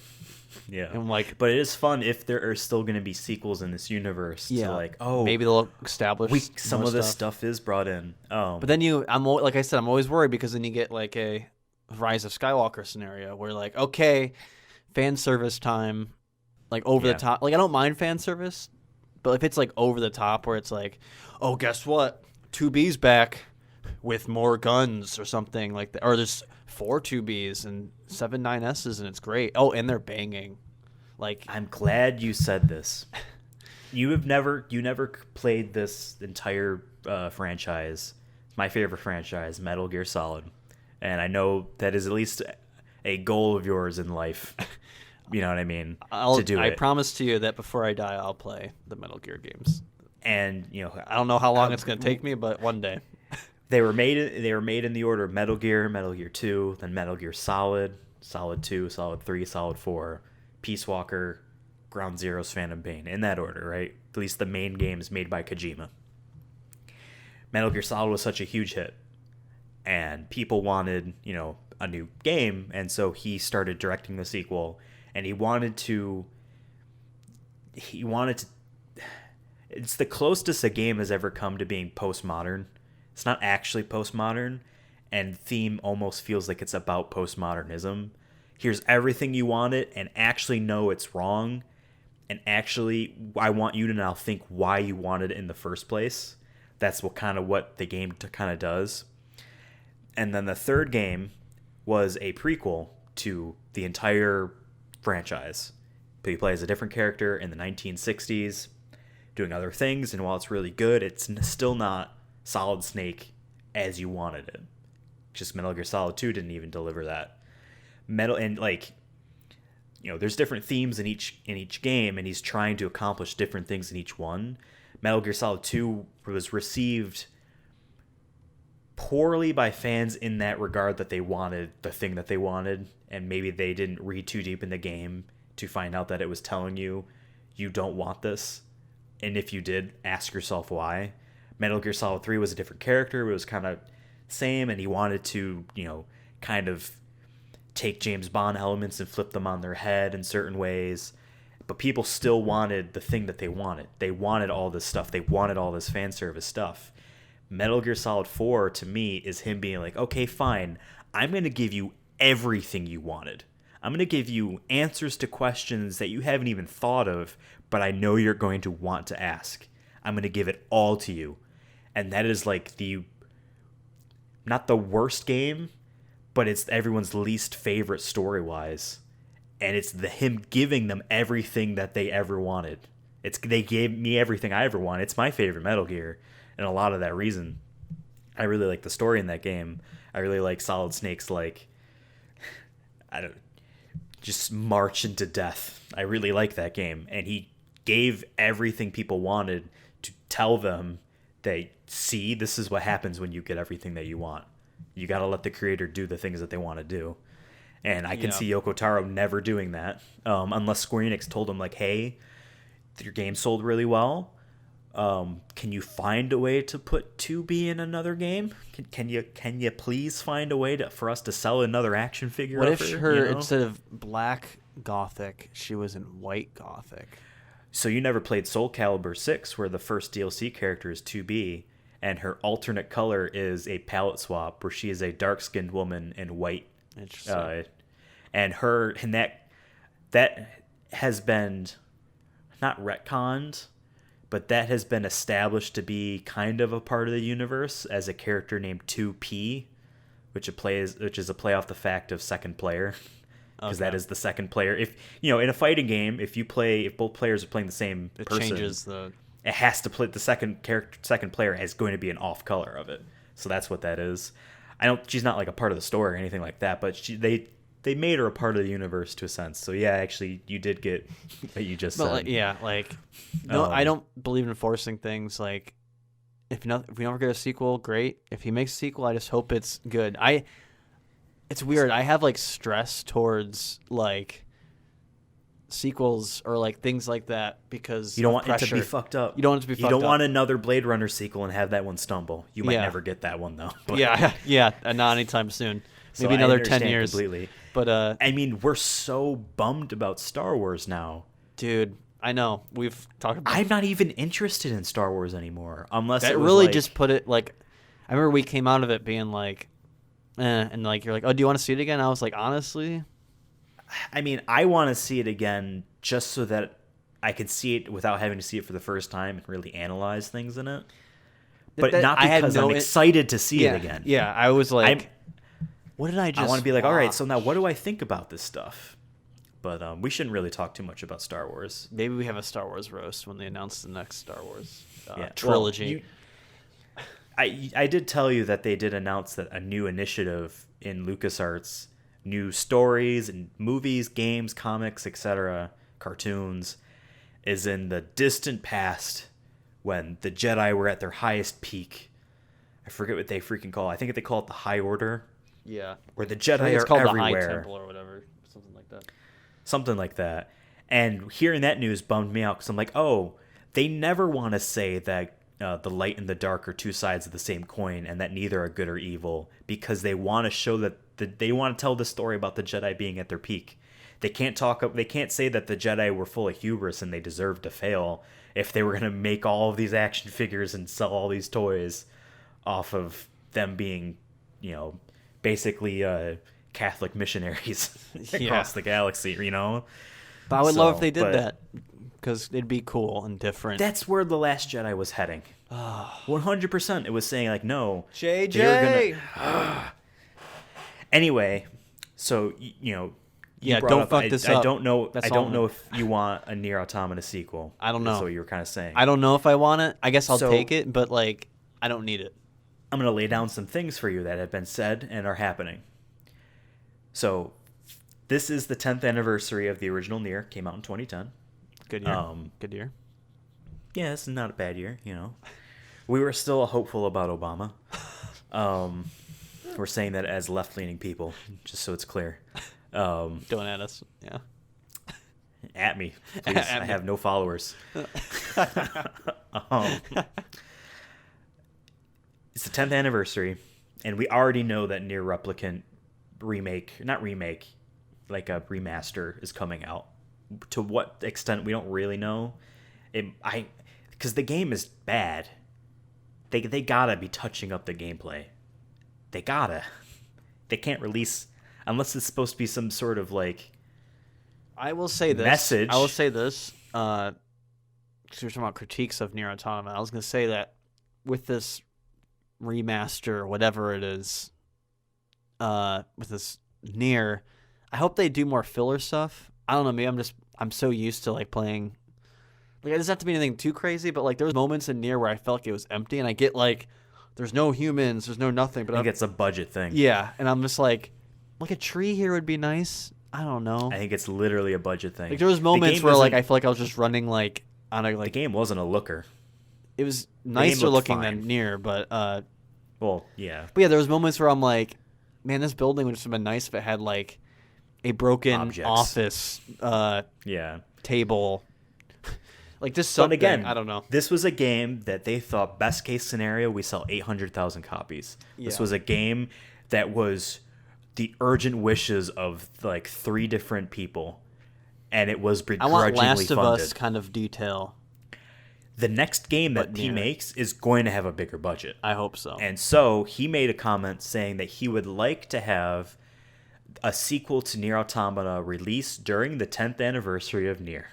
That's this year. Okay, so he doesn't have a studio. He is just a person that is contracted by Square Enix. He doesn't work for Square Enix. He's just, his last studio, they folded when they made Drakengard 3. And I don't know what he worked in between 2014 and honestly, I guess 3 years between Drakengard 3 and NieR Automata. So I guess it could have been a few months and then we're working on this game. But Platinum Studios is nothing to do with him except for the fact that, Square contracted them to actually make the game. Hideki Kamiya, who is the CEO of Platinum Games and also one of their main direct designers, he's the Devil May Cry guy. He left Capcom and made Platinum. He owes the success of their of Platinum Games to Yoko Taro because the game sold well and it helped them survive because they were struggling. They made a bunch of terrible licensed games for Activision based off Ninja Turtles, Transformers, and Avatar: The Last Airbender. Huh. They made a terrible Legend of Korra game to the point where like I think that the Ninja Turtles and Transformers games are delisted because Activision didn't want to keep them up. Like they're bad and they were struggling for a while. So NieR Automata saved their company, and right now they're going through this whole phase where they're announcing all these games and they want to self-publish things. At one point, Microsoft was funding a game for them called Scalebound, where you were like, you have DMC, Devil May Cry, remastered or whatever. Yeah. You've seen at least the cover of that punk-looking version of Dante. Yeah. Picture him with like razor green headphones, but riding a dragon with a sword. That was the aesthetic. That game got canceled. Microsoft canceled that game. Some of the elements of that game ended up being put into Astral Chain, which is a Nintendo Switch game funded by Nintendo. Nintendo also kind of helped save Platinum. So Hideki Kamiya owes, the company's success at its current form to Yoko Taro and that game. And they obviously, so a lot of the people from Platinum Games wanted to make NieR Automata. That's how they became the studio that contracted it. They have a game coming out this year that I believe is exclusive to PlayStation for a while, but it might be coming to Xbox and PC as well, called Babylon's Fall. It is a game that plays a lot like their other games. You played Bayonetta and you played NieR Automata. They feel similar. Astral Chain plays very similar to that. Even Vanquish, which was a like third-person shooter, still feels like that. And they made a Metal Gear game, Metal Gear Rising, plays like these. So they fit. Babylon's Fall feels like one of their games. It's an RPG. It is in a high fantasy world, and it involves a character, a man fighting giant creatures and stuff, and his swords materialize into his hands and float behind his back like NieR Automata. None of their other games do that. A lot of the combo kind of stuff is very NieR Automata-esque. They've only shown a few gameplay things. It comes out this year. This game comes out this I feel year. like I've heard of it, but I also feel like I haven't. Like, I remember mentioning it briefly, but like they showed it at E3 2 years ago and then brought it back up again at the beginning of this year. People think, based off of what they kind of see in the game, that this could be a secret NieR sequel, that this is a part of the universe. And maybe it will get NieR Babylon's Fall or just be called Babylon's Fall. But people think it's a part of this universe. It would make sense because Yoko Taro hasn't announced his next game. He wanted to have a sequel this year. Platinum Games is making a game that looks like it in terms of kind of some of the aesthetics. It's coming out this year. Maybe he's involved. This might be a sequel to that. It's exciting in that sense. I think I remember this trailer. I like when a game comes out and like, surprise, it's actually a part of this universe. I think that's super dope. Like, the video game industry is very secrets heavy. Oh, we don't want to talk about what's going to happen in the next Naughty Dog game or blah blah blah. The Eternals 3 will come out on March 10th. Yeah, that's how movies work, right? 2025. Yeah. But this is the kind of secret stuff that I love. That I think, oh yes, definitely make this a secret. Oh, turns out this game actually has a secret reference to this other game, and they might be connected now. Like, still I love hearing ballsy stuff like that. as a marketing standpoint, though. Like, yeah, because if you don't tell people it's part of something, there's no guarantee they'll know about it. Like, I didn't if you didn't tell me this, and like you just never mentioned, like, let's say Babylon Fall just comes out and you never mentioned it, I probably would never have known maybe that's possibly connected. You know what I mean?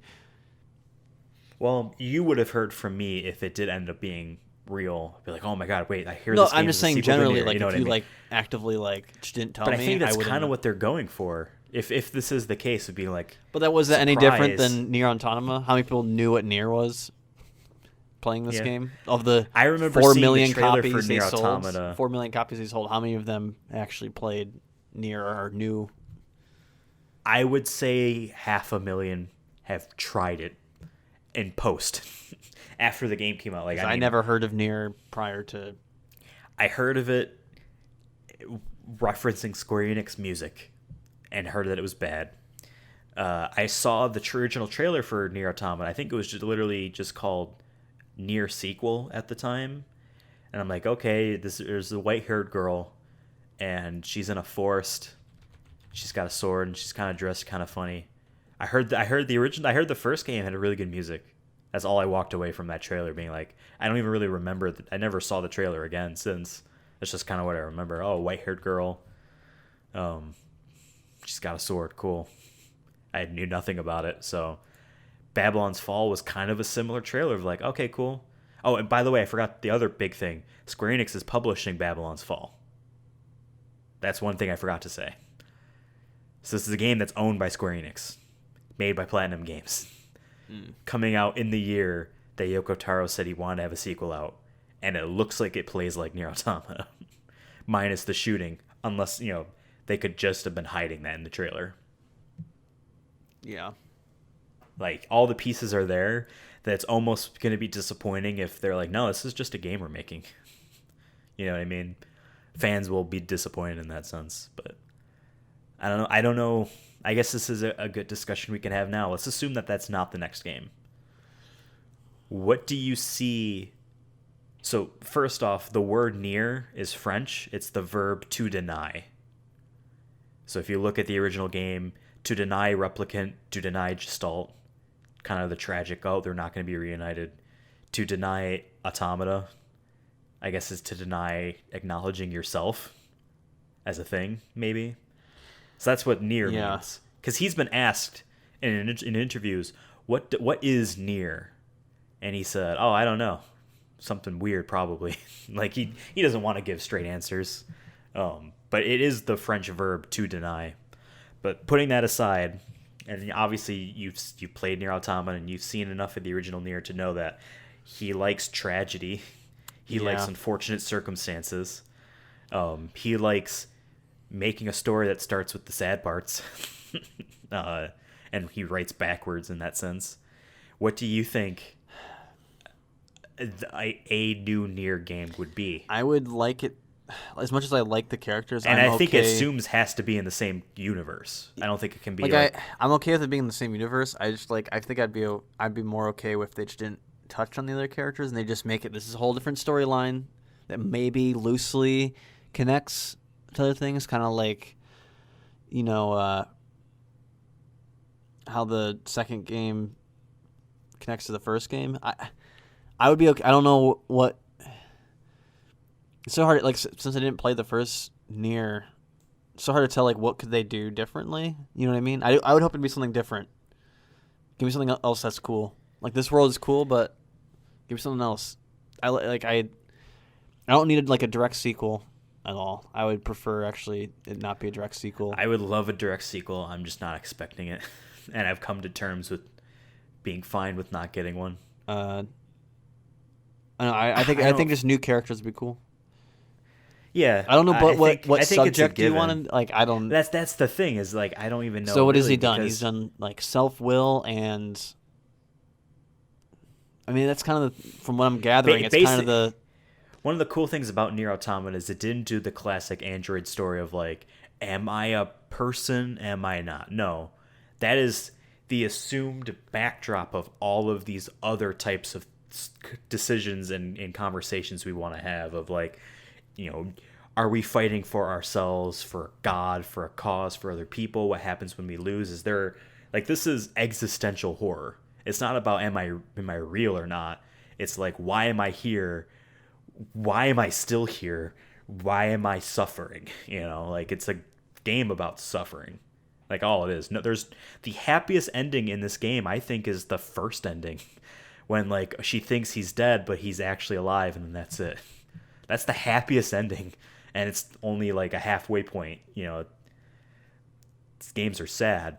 So if there's always going to be sad stories, you're going to have a new cast of characters that they're all going to have their own like arc, their own issue, their own thing that they're struggling with, and they somehow have to lose.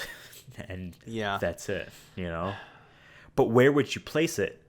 Because we went from high fantasy to the far-flung future, and it might go back into a circle. I don't think you can go any further in the future. Maybe I you're on think a you'd have different to planet. like to do a reset. Yeah, like we're on a different planet, or we're in the distant past before humans or something, and there's nothing. You know what I mean? Like NieR Automata is like, yes, things happened before us. You know what I mean? If they did in the future, I want it to be like so far in the future that like it's not even Earth anymore. You know what I mean? Like this is what was it, 2114 or No, NieR Automata is like the 2600s. yeah, I want it to be like No, wait. 20 No, I think it's the 6000s or something. It's thousands of years in the future. whatever. I just want like if they're going to do it in the future, I think it has to be far away enough that like I said, I don't need it to be directly connected with any of the characters, but I don't know. Like I don't know. Like I'm glad I'm not the one who has to make this because Yeah. I'm already You just stressed get to thinking enjoy about it. it. Yeah. I don't know. That's So a good they question. did I don't know what I bring want. Emil, I just know I don't. Devil and Popla over, so they could maybe a pod survives or it comes back or something. But I don't think they'd be like, what are we gonna do? Our heroes are trapped and the end is in sight, and bam, 2D busts through the door. I don't Yeah. think they're gonna do that. I mean, that would hype levels would be intensified if that happened for me. I'd be like, yes, but it would almost, I don't know, because part of me does want to be like, okay, so you set up the ending of NieR Automata sets up the fact that even though we know that this is a cycle that will have no end, that both sides Yeah, so like, what are you gonna do tell the not want to same lose story and do not again? want to win, Yeah. and that even though our heroes survive, there's no guarantee that anything is going to be different, that they'll still just be fighting endlessly because they can't do anything else. So would you, just that kind of a theme, where would you even go with that? You know what I mean? Like, Because that's something, that's the moral of the story. It's a cycle. yeah. So like, what would you do differently in the story? I feel like it'd have to be something completely different. It'd have to be like just a whole different subject. I don't know what subject that would be, but I just know I don't think you can just do the same thing again, or else it'll just be boring. You know what I mean? I don't know. So like, the jump from NieR to NieR Automata was like, okay, yes, the plague wiped out humans. Aliens invaded. That's the catalyst for the next story. So in order to break this cycle, they'd have to do something crazy like a meteor hits the planet and destroys everything. Maybe the meteor has some sort of life form on it, so they can just do a whole new.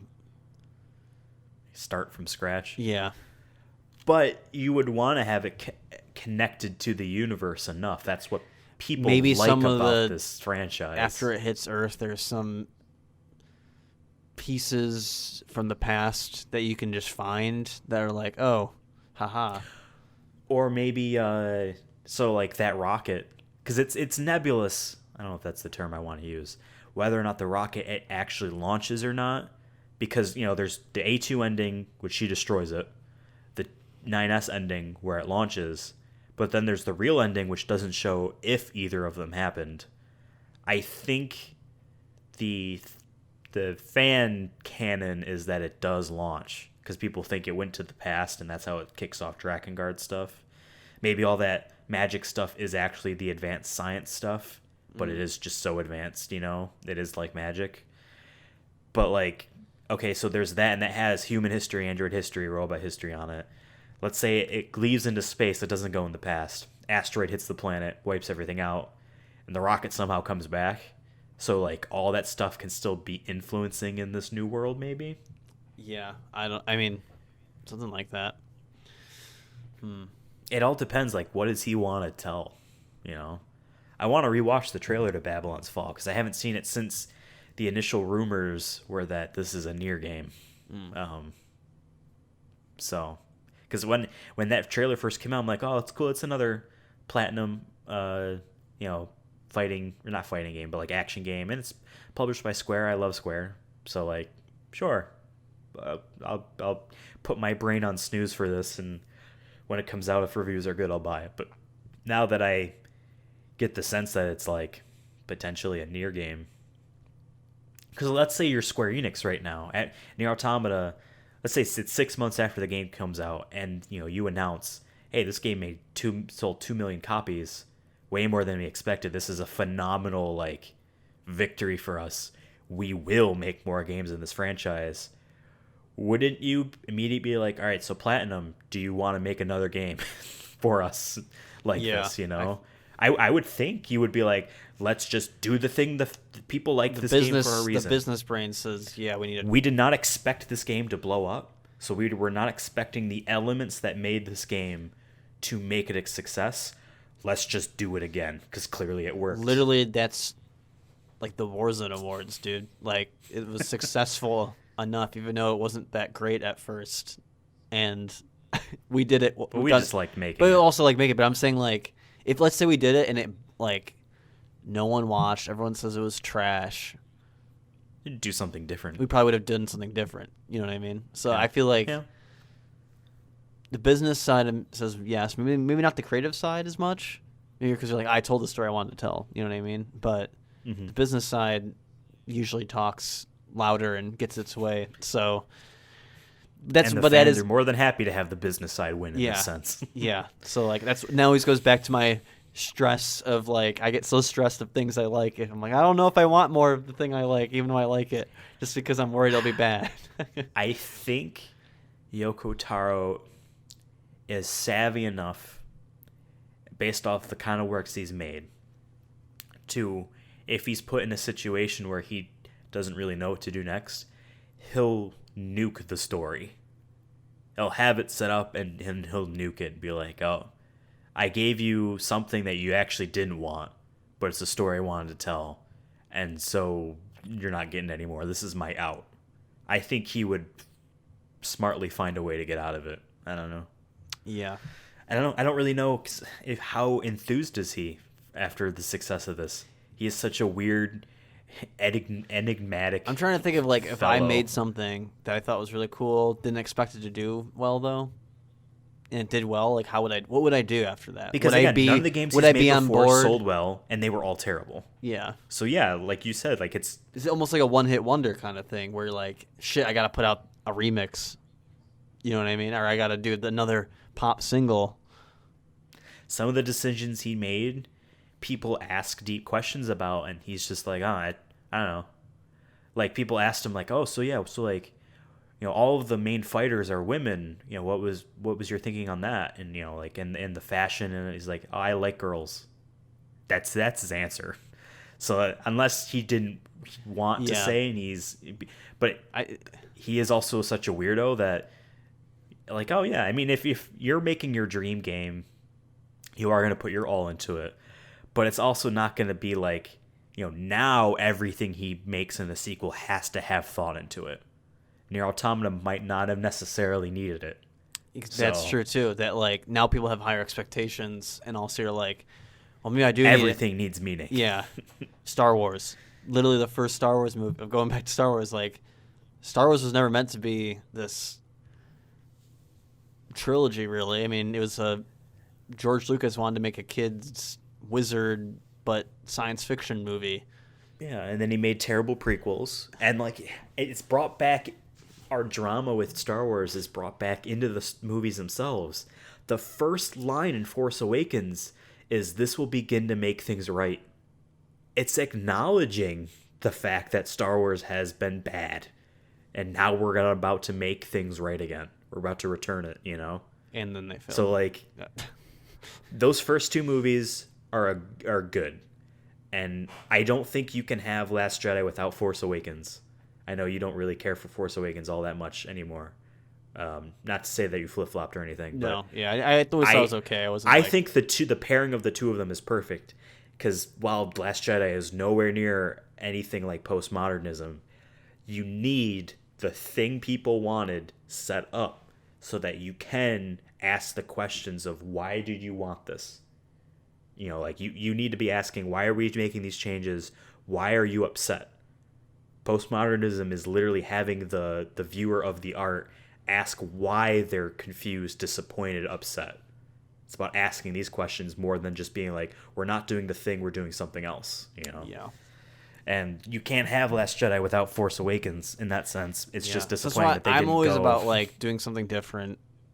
I like creative people, like the best creative people are able to make completely new things from scratch. You know what I mean? And I don't know. Like, I feel like part of me is like, let's say something I did got really crazy big. Would I want to just make a sequel to that if I already had like an ending? Because like I said, I feel like the ending was one of those endings where like you choose however you want it to be. The game has multiple endings. Like the game. And again, he was never expecting to make a sequel to that game. This was a dream that project. Tells me that just like there is no need for a sequel. Can you force a sequel? Maybe, yeah. Maybe it could. I hate saying force as if it's a bad thing, but maybe you can make a great sequel. But I think a similar parallel to this is The Last of Us.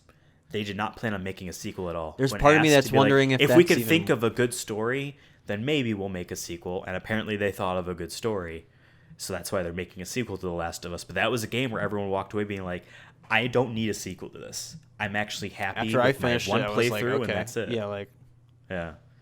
I am a kind of a sucker for, I just want to see these characters be happy, and I just want more of these. Love, like, tragedies and, like, endings that are, like, either, like I said, up to your interpretation, or endings that, like, you don't expect, because I think it's boring if you just have like everyone has a happy ending. Like Uncharted 4, I love that game, and I was kind of like cool at the ending. My expectation was he was going to die, so like that's one of the few times where I'm like, I'll take a happy ending, because I was assuming That game was literally called A Thief's End. Yeah, so like like it'd be different if it said Uncharted 4, and you're like, okay, they say it's the last game, but you just say Uncharted 4, don't have like an alternate title for it. Then maybe I'd be like, I don't know what's gonna happen. And if they killed him off, it'd be more dramatic. I don't know, but I'm not like the expert storyteller. But I just prefer things that like you're not expecting 9 times out of 10. I don't need there to be a happy ending or we won or we beat the bad guy, we saved the world. Like I don't need, or now we're in love. But sometimes that is really good. Lord of the Rings, I think, is a good example of that. That is a happy ending, and it's a feel-good happy ending, and you're done. Now, granted, there are no sequels to Lord of the Rings. I don't think Tolkien ever wrote poems and short stories beyond the ending. He's wrote them about that world, and he's written tragedies. There was a tragedy where a man watches his entire village be slaughtered by orcs, and he kills himself. That's a song he wrote. Like he. Yeah, I mean, but that's not. So I'm not saying you can't do it. Me personally, I'm always against the grain when it comes to most people. Most people go to movies maybe, and they're like, "Man, that was so great. Luke Skywalker saved the day. It was fun." I'm like, no, do something crazy, dude. I want to be feeling guilt, or I want to be feeling scared or sad, like, but that's just me personally. I don't know. I'm probably more I'm closer to like the drama kids in school who like, they love the plays that are dramatic or like have crazy endings or whatnot. I guess I get that a little bit from that because I've always found that stuff interesting. I've always liked just weird endings or just endings that you're not supposed to feel good because guess what, the world ain't good. But I know some people also like to go in media to escape the world, so I understand that you want happy endings. Me, I am all about like I want things to have a message of some sort, or there should be some sort of symbolism that you can take away from, or you can connect yourself to the character, to the events that happen in some way. But that's just me personally. That's my taste. Yeah. It comes down to taste anyways. Like, we can talk about this all we want, but, like, at the end of the day, let's say he comes out with NieR 2. Maybe I'll hate it and you'll love it, or vice versa. Maybe we'll both love it. Everyone else hates it. Example, Last Jedi. I think me and you are, like, one of the few people I think that agree on Last Jedi. Everyone else I've talked to, I think, thinks I'm crazy. So that's just a good example. I think it's just, I don't know what to expect. I have no expectations, I guess, if they do make a sequel. I don't need a sequel. I guess I'll take a sequel, but I'm worried. I feel like there's enough fans of the Yoko Taro verse, I think is what people call it now. Another weird, quirky aspect of him is that, like, his first name is Yoko, his last name is Taro. We would actually call him Taro Yoko, just like how we say, like how you would, in Japanese, you would say Kojima Hideo. In America, it's flipped over to Hideo Kojima. He refuses to have it flipped over. So actually, no, Yoko is his last name. Taro is his first name. So it would be Taro Yoko, but he refuses to have it flipped over. So it's always Yoko Taro. But I think there's enough fans of his work from, obviously, way more from after NieR Automata. You and I are one of them. And I knew about NieR, but I never played it. You know what I mean? So I'm not a before NieR Automata fan. Definitely more so after, but definitely some before. There are enough fans of his work that I think they would just be fine playing anything he ever makes. Oh, yeah. Kind of like with Kojima. People are like, I don't care. He's not making a new Metal Gear game. Whatever Death Stranding is going to be, I'm going to buy it. You know what I mean? Because people are excited about that. And that game came out, and I think a lot of those people are happy. I mean, there's people who are just love... But... Like, some people just click more with other types of art and stuff. Like, some people, like, some film people love all of, what's his face? Kill Bill. Tarantino? Tarantino. Like, all his movies. And there's other people who just straight up hate him. Like, just think his movies are trash. So, like, there's just... And then there's other people who are like, yeah, I've seen Inglourious Basterds, and that's it. And I think it's good. You know what I mean? Like, they don't care about who made it. You know what I mean? Yeah. So, I mean, I just, for me personally, like I said, I'd be nervous about a sequel just because anytime something's good, I just don't like seeing things that are good fail. or like are worsened by something post, I guess. This game struck a chord with me. This is one of my favorite games of all time now. It's on my spreadsheet. It's number 14 on my favorite games of all time list, which is hard to get up there.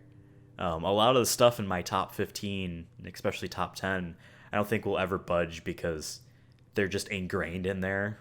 And I would have to like really think about, do I actually like this This anymore? game has But you know what I elements mean? that are pretty like meta, where like the menu screen's almost in the game. There's moments where the credits are in the game, where you're fighting the credits. I thought that like this is cool. Like no one, I haven't. Yeah. Maybe there's someone else who's It's done that. super unique and memorable. It's going to be Yeah. a modern classic. This is a modern classic.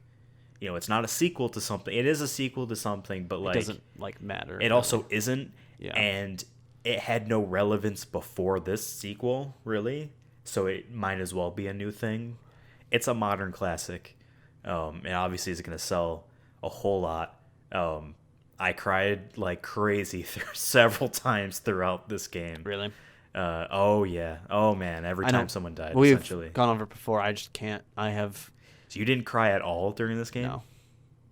I've gotten. You're a I was loser. sad when 2B died though. I'm like, that's my girl right there. You don't take her away.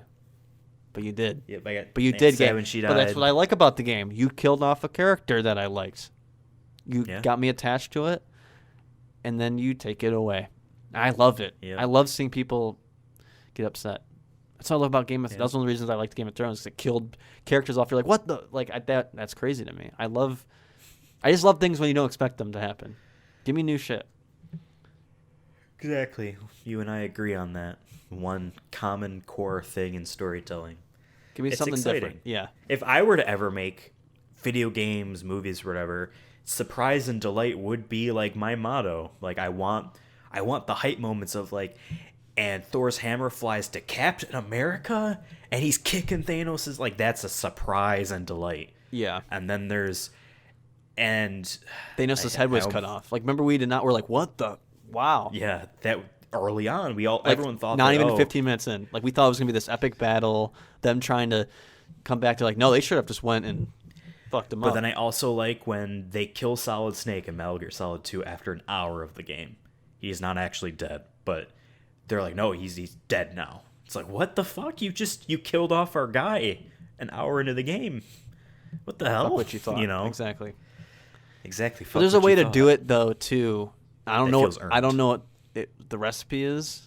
I guess, but like you can't just like be like, haha. Like there's a way to do it. I think in a way that is Feels earned. earned or memorable. You know what I mean? Like No, not 2B died in a way that was memorable because she was fighting. You literally march her to her death. Yeah, but she was just trying to survive. But she knew it was over. You know, I think she was trying to get away from anyone else. she was saying so she instead of wouldn't being affect like them, right? obeying orders, you know, she went and just tried to save, 2B or save 9S. You know, like there's Yeah. a relationship there. If she was just like a whatever character and she did that, I'd be like, okay, bye. Like, Yeah. Game's fucking good. yeah, Gameplay I is would good. say if I give it Story is good. a number, I give it a 9 out of 10. It won't get a 10 out of 10 from me because of the fucking autosave. All right, put it It's a 9 out autosave. of 10 for me just because there's... I was gonna in say this- 8, but I raised it to a 9. Oh, good for you. So does that make and it our was- final score 9 out of 10? I mean, yeah, we both agree. Yeah. 9 out of 10. It's a seal of approval we have to make then. Sonic movie show seal of approval. Yeah. Can we print it? We got to make a custom box art that has SMS. It's huge on there. Just a giant stamp. Ooh, we could do that. Maybe I'll make something like that one day if we ever get big enough. But I think we've hit the 2-hour mark by now Yeah. for this. I was gonna say I looked up while we were talking, because I was like the whole Shin Gojira thing. I'm like, the more I thought about it, I'm like, there's no way it wasn't a reference. So I googled it to see if I'm not crazy. Like, there's no one confirming it from the I studio. remember seeing that thing and be like, oh, it's like Godzilla. But I'm saying I- the beam it was shooting, and now I look at like more screenshots of it because I fought it once, but I didn't really like sit there and watch it really. Like, it has beams of light coming out of its back, and in Shin Gojira, lasers come out of his spine and shit, and out of his tail, just like it does in the game. So I'm like, and this game was made in 2017. The movie came out in 2016, early 2016. So there was time for them to put that in, and like that movie did have a huge impact in Japan. So especially for storytelling and just being Doesn't crazy. Shin mean new? Yeah. In Japanese. Yeah. Because I know Shin Megami Tensei means new. Yeah, it means age of it's the like new goddess or Godzilla because it was something. supposed to be. It was Toho's first Godzilla movie since 2004 at the time, and it was a Wow. So like it was a big deal for them. I was excited, and that movie, the reason I love that movie is because it once again blew expectations. I thought I was going to go in. The ending was kind of like Godzilla-esque, like, but it spun it on its head in a weird way. And also just it made Godzilla something that I never thought Godzilla could be. And I'm like, I fucking love that film. But some people really didn't like it. But He's a waifu now? close. No, but like, yeah. I think that's why I like NieR, though, too, is that there's things when you expect something to happen, it doesn't. I'll put it this way. 2017 was a gigantic landmark year for video games. It had launched the Nintendo Switch. With that is Breath of the Wild, a Zelda game, which is one of the greatest games of all time. A game that people will reference back to and be like, this was a game changer. Mario Odyssey, which you played, is probably the best Mario game. Amazing game. We got to see Guerrilla Studios, a studio that always made bad Halo clones, finally get to break through and make something new with Horizon Zero Dawn, and it's beautiful and amazing. We see all of these things, and for me, two games from that year that I had a lot of fun with Mario and Zelda. I probably had more fun with Breath of the Wild than Mario, but probably more fun with NieR Automata than both of those games, even though Really? Breath of the Wild is a better game. Overall, it is a phenomenal game. NieR's is different, dude. Like, I played NieR a little bit Automata of and Zelda there, and like it has elements of a lot of other stuff I've played, so I wasn't like I was like, whoa. I'm like, but it's Yeah. definitely it's just unique. a supremely made game. Yeah, it's just a well done game. Same with Mario Odyssey. NieR Mario Odyssey Automata has all the and- best elements of like those kind of games and what Mario is. NieR Automata is just freaking crazy, dude. Yeah. NieR Automata and Prey were my two surprise, oh my god, I came in expecting Zelda and Mario to be great and expecting to have fun with them. And I did have fun with them. But Prey and NieR Automata are almost way more memorable because I were not expecting them. I also played them a year later than when they came out because I didn't really plan on playing those games. I definitely wasn't going to pick up Prey. I rented it on GameFly. I tried their trial, and they have a thing where you can actually buy the game from them if you like it, and they just send you the case in the mail, so you have the full thing. That's how I got through that. And NieR Automata was like, oh my god, this is just an amazing game. I don't know. It's a surprise because I thought about it every year from 2015 on to now, I think 2020, there has been a sequel in a franchise that I have been so looking forward to. 2015 was Metal Gear, 16 was Uncharted, 17 was Zelda, 18, was there something in 18? Now I'm starting to feel weird. I don't know. I guess God of War, but that wasn't for me. It had nothing to do for me. It was only until afterwards. I'm sure what came out in 2018. I guess Smash Brothers, maybe. Maybe 2018 was the off year. 2019 was Kingdom Hearts, and 2020 is Final Fantasy VII Remake. And every single one of the games I mentioned, besides Final Fantasy, which I haven't beaten yet, has disappointed me in some ways. Zelda doesn't have any dungeons in it. It has something else, but they're not. Though they're good, they don't hit the same way as a Zelda dungeon does. There's no real story in it. Metal Gear Solid 5 has a trash story, really. It has great structure for a good story. It has a nice novel, I guess you would call paperback novel, thriller of how a villain might do ethnic cleansing. It's a cool kind of Tom Clancy kind of thing. It's we target language. You speaking this language is how we know the type of person you are, and we silence the language. We infect the people that speak the language. That's a cool idea, but the story itself sucks. It really does. Uncharted 4, just it was awesome and it was a send off, but I'm like, oh no, now that's over. Like I'm not, it's and when the game went on too far too long. Breath of the Wild, like I said, had no dungeons and anything like that. Kingdom Hearts, I love that game, but that game has so much anime bullshit in it that I'm like, dude, I'm playing this game. I'm like, dude, I'm about to turn 24. I This doesn't excite me anymore. I like the main character a lot. He's my favorite character in anything ever, and I like the gameplay, and like I just like the history of this franchise. But like, come on, man, don't make me feel like I'm too grown up for this shit now, please. I don't want to feel like I don't want to have these thoughts. Final Fantasy VII, I don't really have too much nostalgia for the original, and it's such a different kind of remake that the game is amazing. Is legitimately going to be game of the year for like a lot of outlets. And maybe because a lot of competition won't release this year when they might have. And by default, because nothing else is released. Because honestly, I think the only 3 games that are game of the year contenders that came out this year are Final Fantasy, Resident Evil 3, I guess. No, I heard and Doom. that had mixed reviews. So maybe Yeah, Doom, but it Doom be. wasn't like. I heard mixed reviews about Doom too, being like, yeah, it's awesome, but like it hasn't really did anything different than. Oh, see, I hear the exact opposite. Really? I hear that it's amazing. It is a game of the year contender. Oh, and I it's could the be wrong. best shooter. But like Doom, if it's between Doom and Final Fantasy will win. Straight up. I have not played Doom. I was gonna and say it's not Last even of Us, but anything Last to do of Us with isn't coming out now. that game's not going to come out.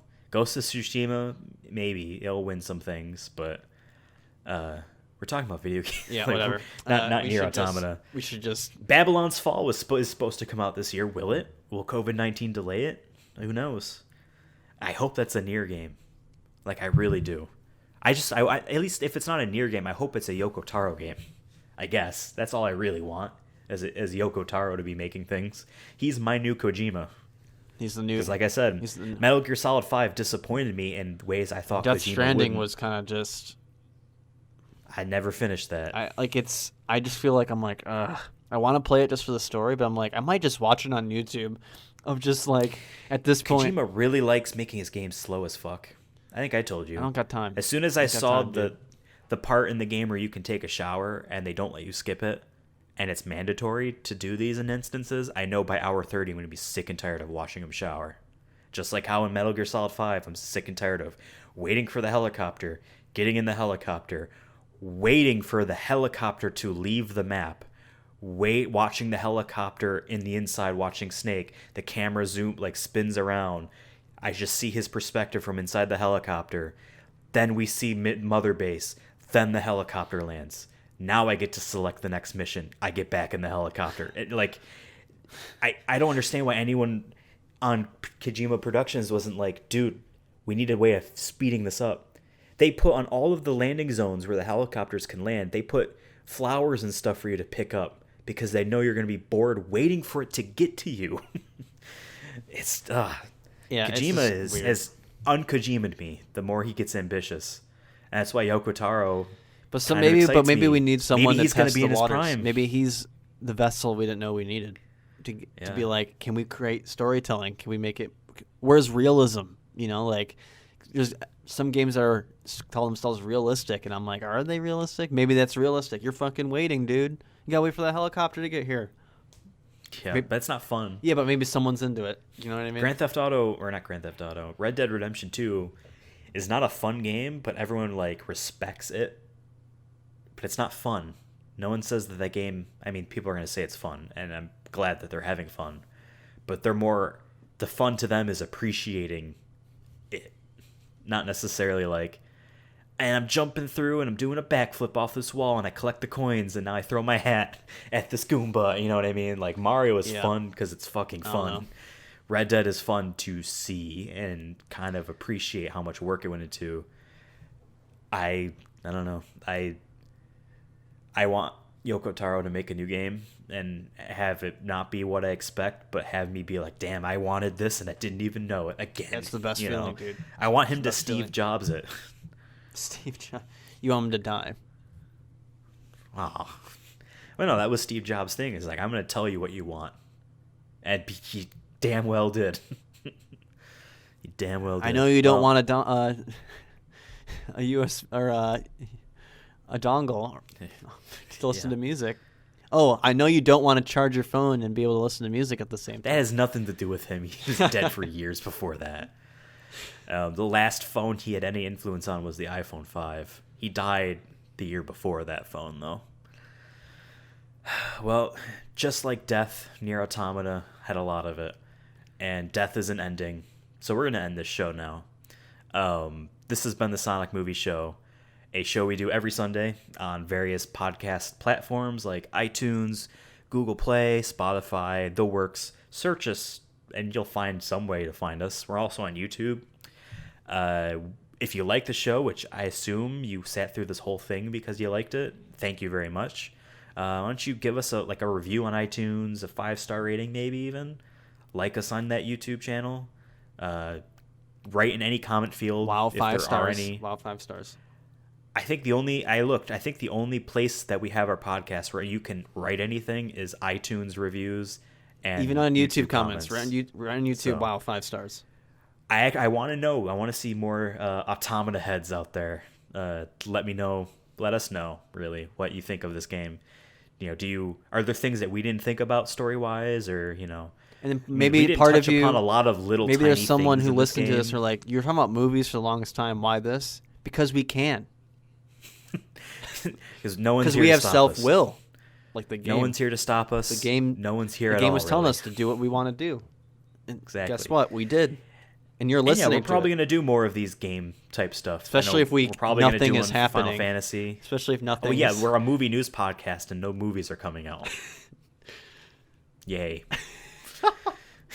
Yay us. It's funny that the Sonic movie, like when you think of Sonic, you think of fast and like always moving, always like, wow, there's so much things coming out. And like this whole podcast is like has moments where it's just like, what the hell are we going to talk about this week? Oh my god, man. We're going to talk about NieR Automata this week. Who knows? Maybe next Yeah. week. I don't know what we're going to talk about next week. You have a certain TV show you need to finish. Yeah. But yeah, we're probably going to do one for Final Fantasy VII Remake. I'm going to force Devin to play my copy when I'm done with it. Probably do one for God of War because I'm going to go back to that game. I know that's a game Devin was really looking forward to. Maybe we'll do one for other games as well. Who knows? We should do But a those are game that kinda has like been when they out for happen. like forever. Like That everyone knows. Yeah. We're going to play Half-Life 2. wow, dude, let's talk about it.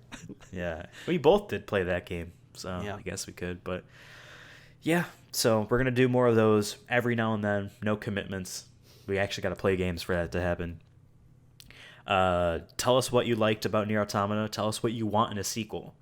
How badly do you want a direct sequel with these characters? Or do you want something that has nothing to do with them? Or do That you is hate kind the of game? games? Are you excited for Babylon's Fall? Let us know.